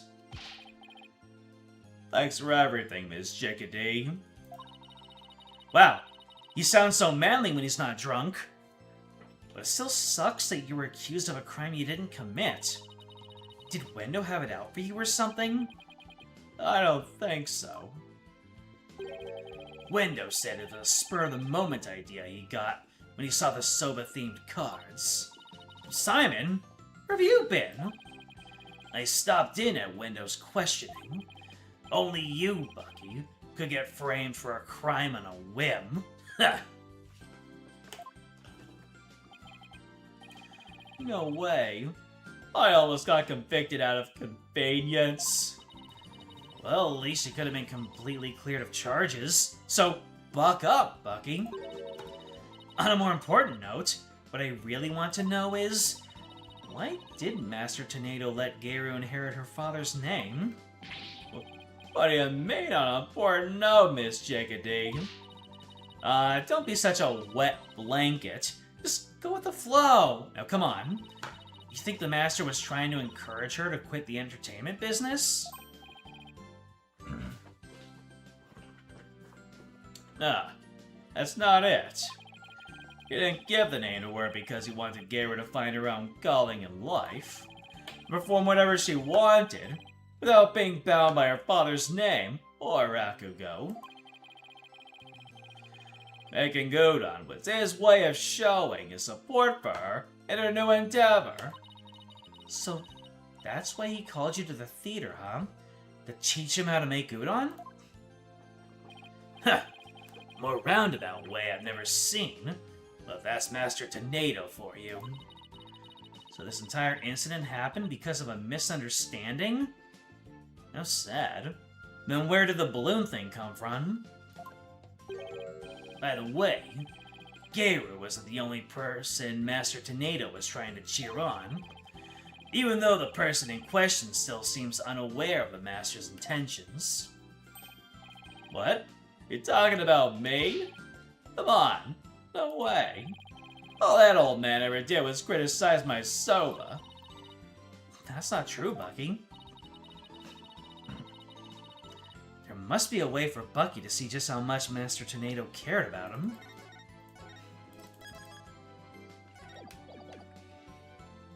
A way to see how much Tornado cared about him.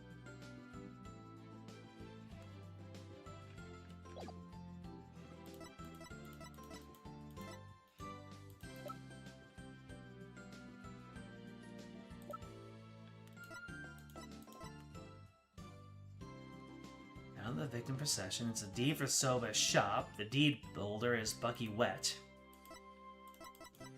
Are you finally gonna use this? Only one way to find out. This thing has just been floating around in my evidence the entire time, and did we ever use this in the trial proper? Hey, bada bing.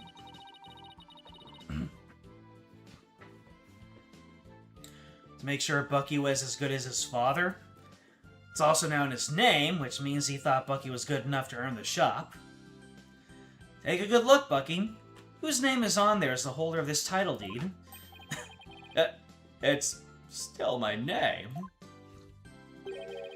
Master Tornado was just up to one of his tricks when he said he stole the shop from you. He was trying to force you to grow into a truly capable owner in your father's stead. He probably used some tough love on you so that the shop wouldn't go belly up. Oh no. My hair became soba. I see. I never knew. Oh, Master Tornado! I'm sorry!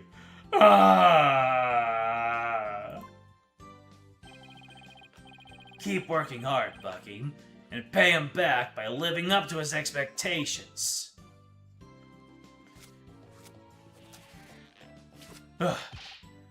Thanks, Simon.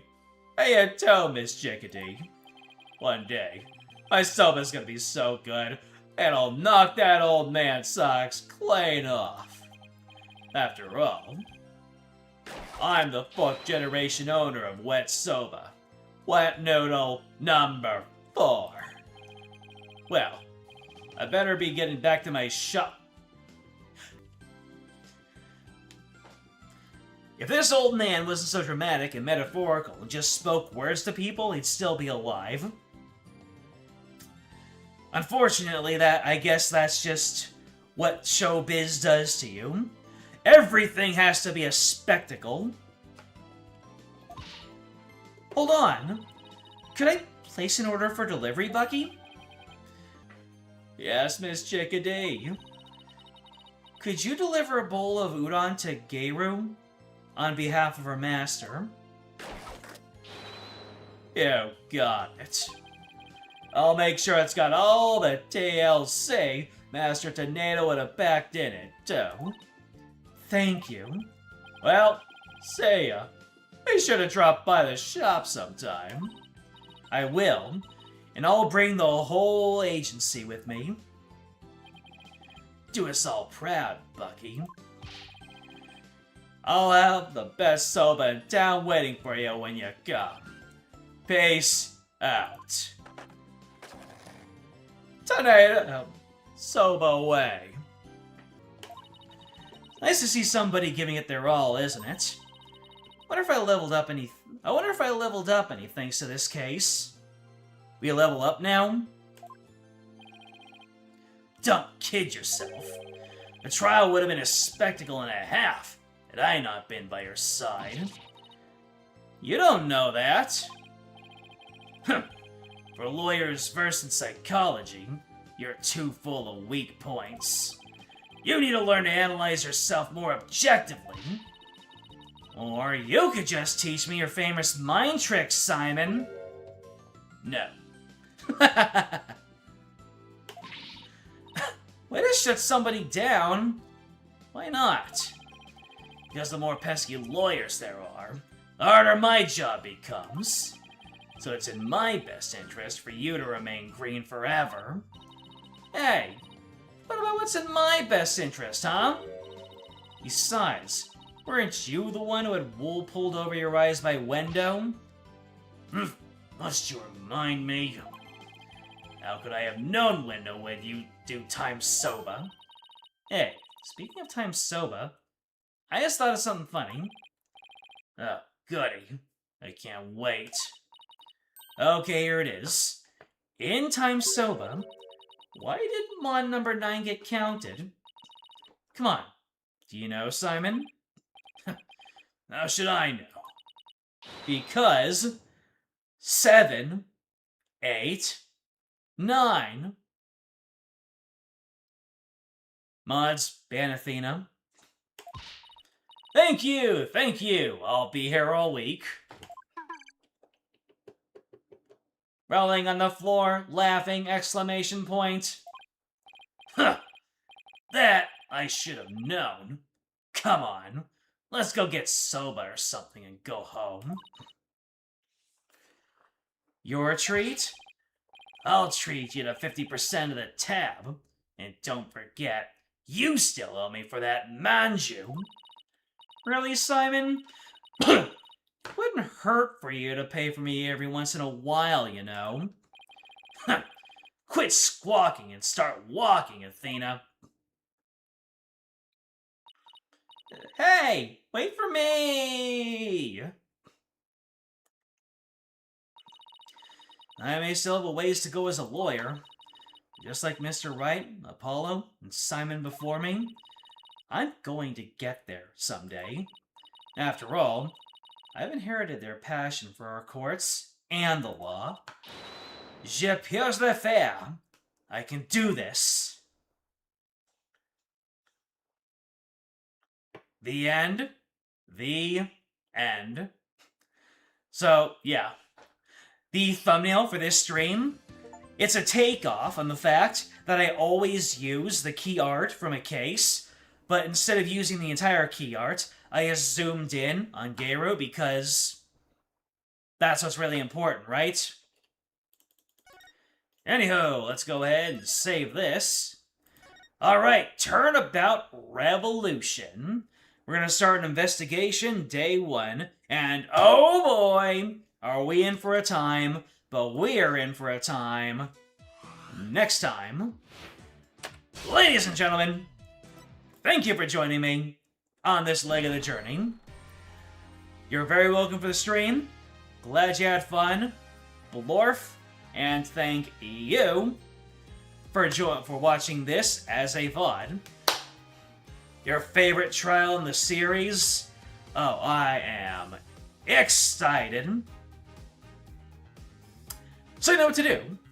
Like, subscribe, comment, ring the bell, join the Discord. It's in the description. It will let you know when the next stream comes up.